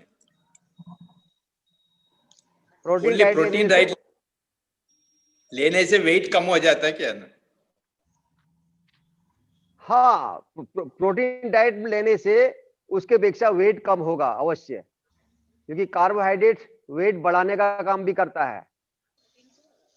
इसलिए जो लोग वेट कम करना चाहते हैं तो उनको प्रोटीन डाइट में भी रखा जाता है, लेकिन बहुत अधिक प्रोटीन लेना भी अच्छा नहीं है। अच्छा, हाँ, उसकी भी लिमिट होती है। प्रोटीन कायदे से मैं एक चीज बताऊं आपको, प्रोटीन, खनिज, विटामिन, इन सब की मात्रा अपना जो भोजन होता है उसका 1/6 हिस्सा होना चाहिए, उससे अधिक नहीं। अच्छा, जितना आहार हम लेते हैं उसका 6 हिस्सा ही प्रोटीन और विटामिन, ये चीजें हमारे शरीर में जानी चाहिए। अधिक प्रोटीन लेना भी नुकसानदायक हो सकता है। और मैं एक सलाह और देना चाहता हूँ कि जिन लोगों की उम्र ज्यादा हो गई हो, 45-50 साल से जो ऊपर के हो गए हों, तो वह प्रोटीन डाइट बंद ही कर दें तो अच्छा है प्रोटीन लेना, क्योंकि बड़ी उम्र के बाद, क्योंकि प्रोटीन विकास का काम करता है और बच्चों के लिए तो बहुत अच्छा है, यंग के लिए बहुत अच्छा है, लेकिन बूढ़े व्यक्तियों के लिए प्रोटीन लेना अच्छा नहीं है। Thank you. बहुत ही अच्छा समझाया। मैं एक आप उत्तर दे दीजिए, मैं सोचता हूँ फिर आज समय काफी हो गया है, अधिक हो गया, तो बाद में इसका फिर क्वेश्चन आंसर्स लेंगे। జరూర్. సో ఈ రోజు సమయం మనకు అయిపోయింది కాబట్టి ఇక్కడికి ఆపుదామండి. చాలా సంతోషం, అద్భుతమైన విషయం చెప్పారండి. ప్రోటీన్ శాతము మన ఆహారంలో 6వ వంతు మాత్రమే ఉండాలి, ఏది ఎక్కువైనా పరేషాన్ అని చెప్పారండి. సో मैं तेलंगाना राष्ट्र की जो भारत स्वाभिमान की ओर से जो इतनी आपके कीमती समय हमें दिया है, और हम थोड़ा सा एक क्यूरियसनेस बढ़ा दिया, हमारी जो खाने की स्टाइल में कितना गड़बड़ है इसकी ओर एक सोच टर्न कर दिया, मोड़ दिया उसको, हमारा सोच को ही मोड़ दिया। सो और क्या बोलेंगे, जिज्ञासा पैदा हुआ, हमें पूरी तरीके से इसको जानना चाहिए, ऐसा जिज्ञासा पैदा हुआ। आदरणीय मोहन जी को बहुत बहुत धन्यवाद। आगे तुरंत आप 4 दिन के बाद एक सेशन आपके साथ रखेंगे, जिससे और हम क्लैरिटी लेंगे। सो हम सब बदलना चाहते हैं, स्वामी जी की कृपा से हमारा जीवन में बहुत बदलाव आया। योगा, आयुर्वेद और यज्ञ का कीमती समझा, आहार का जो क्वालिटी, उसको जो प्राकृतिक बनाना है, ये भी समझ में आया। तो क्या लेना, इसमें कंफ्यूज था, आज थोड़ा क्लैरिटी मिला, आगे और अच्छा क्लैरिटी लेंगे, ऐसा मैं मानते हुए और एक बार सभी की ओर से हृदय पूर्वक आपको बहुत बहुत धन्यवाद बोलेंगे। अगला सेशन में हम इसको लेंगे। सो अभी सबसे पहला आप अनुमति दिया तो शांति मंत्र बोलेंगे। जी जी जी, बहुत बहुत धन्यवाद आप सभी का, सभी भाई बहनों का बहुत बहुत धन्यवाद। बहुत आप लोगों ने अनुशासित होकर, डिसिप्लिन्ड होकर के बहुत ध्यान से मेरी बातों को सुना। आप सभी का बहुत बहुत धन्यवाद। आप लोगों को अगर अच्छा लगा होगा तो एक सेशन अगले सेशन में रखेंगे। अपने क्वेश्चंस आप पहले से तैयार रखिएगा।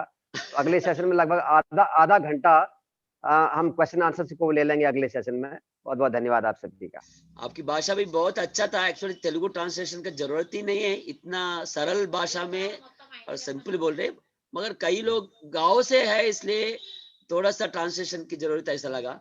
सो बहुत बहुत धन्यवाद। शांति मंत्र बोलेंगे और हमसे कुछ गलती हुआ तो माफ करना, जो अरे ट्रांसलेशन ना, ऐसी बात कैसे कर रहे हैं, माफ बहुत करना। इतना बढ़िया आपने किया, आपने संचालन भी बहुत अच्छा किया है।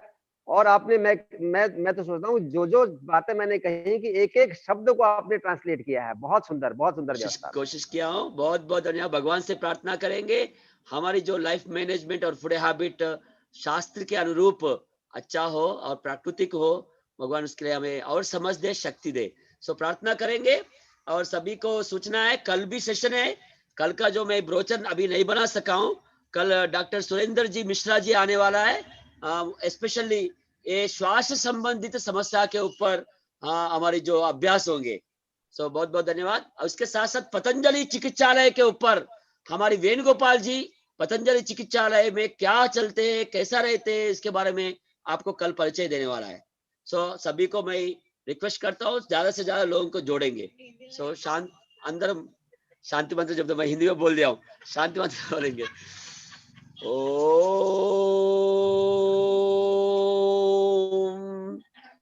ओम देव शांति, अंतरिक्षगम शांति, पृथ्वी शांति, आपा शांति, औषधया शांति, वनस्पतया शांति, विश्वे देवा शांति, ब्रह्मा शांति, सर्वगुण शांति, शांतिरेव शांति, सामा शांतिरेधि।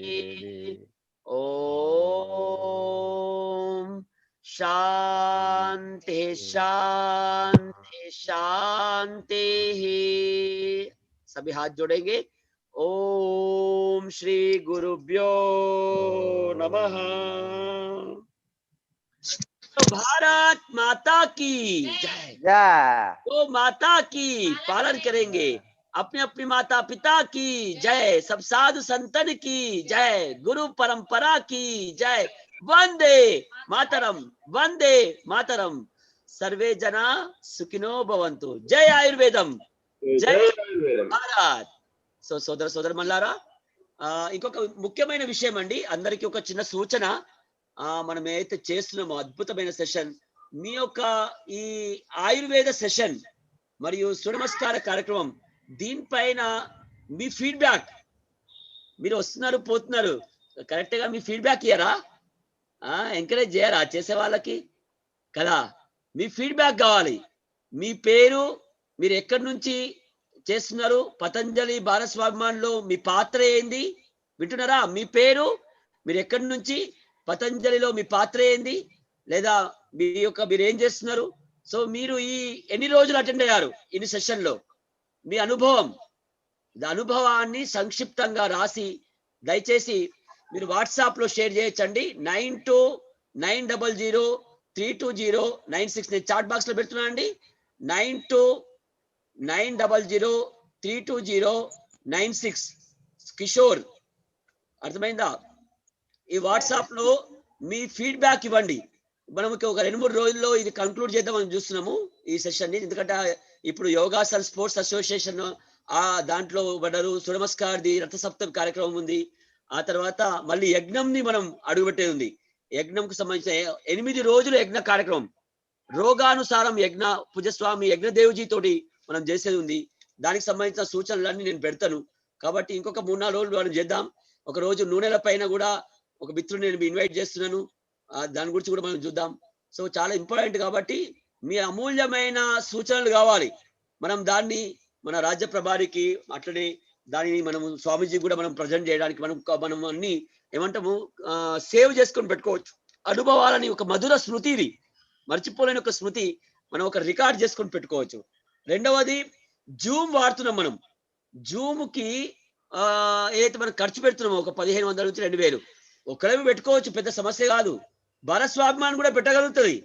నేనేం ఆలోచిస్తున్నా అంటే, ఏదైతే ఖర్చు అవుతుందో దాన్ని మనం ఎందుకు మన సంస్థ పైన వేయాలి?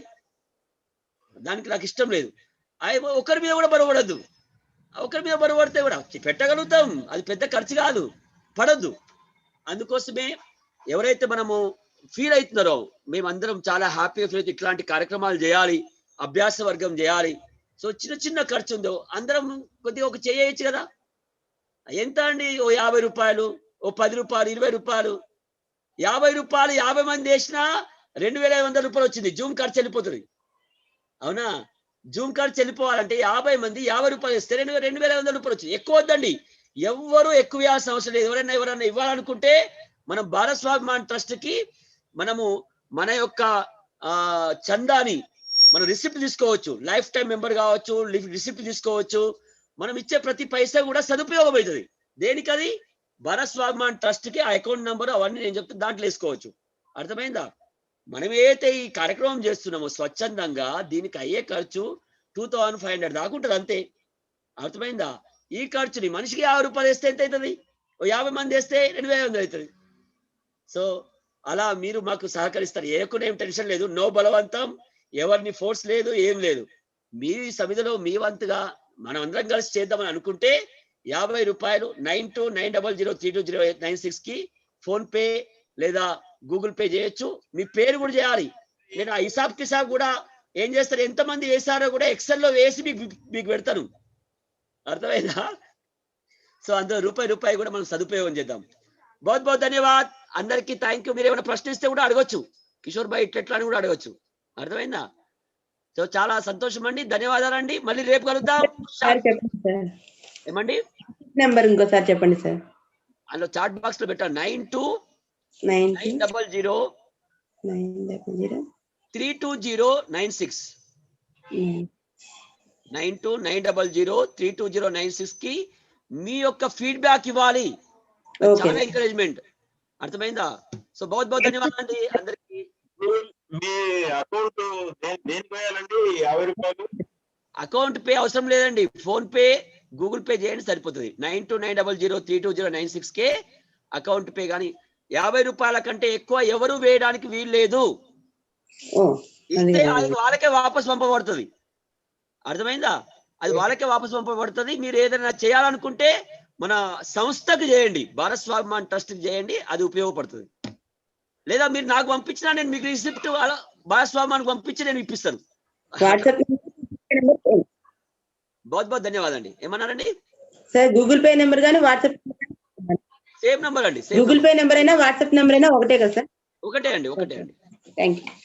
बहुत बहुत ధన్యవాదాలు అండి అందరికి. మీరు ఎక్కువ మందిని ప్రోత్సహించండి, ఊర్లలో ఉన్న వాళ్ళని ప్రోత్సహించండి, ఈ సెషన్ లో రప్పియండి. మనం చాలా సక్సెస్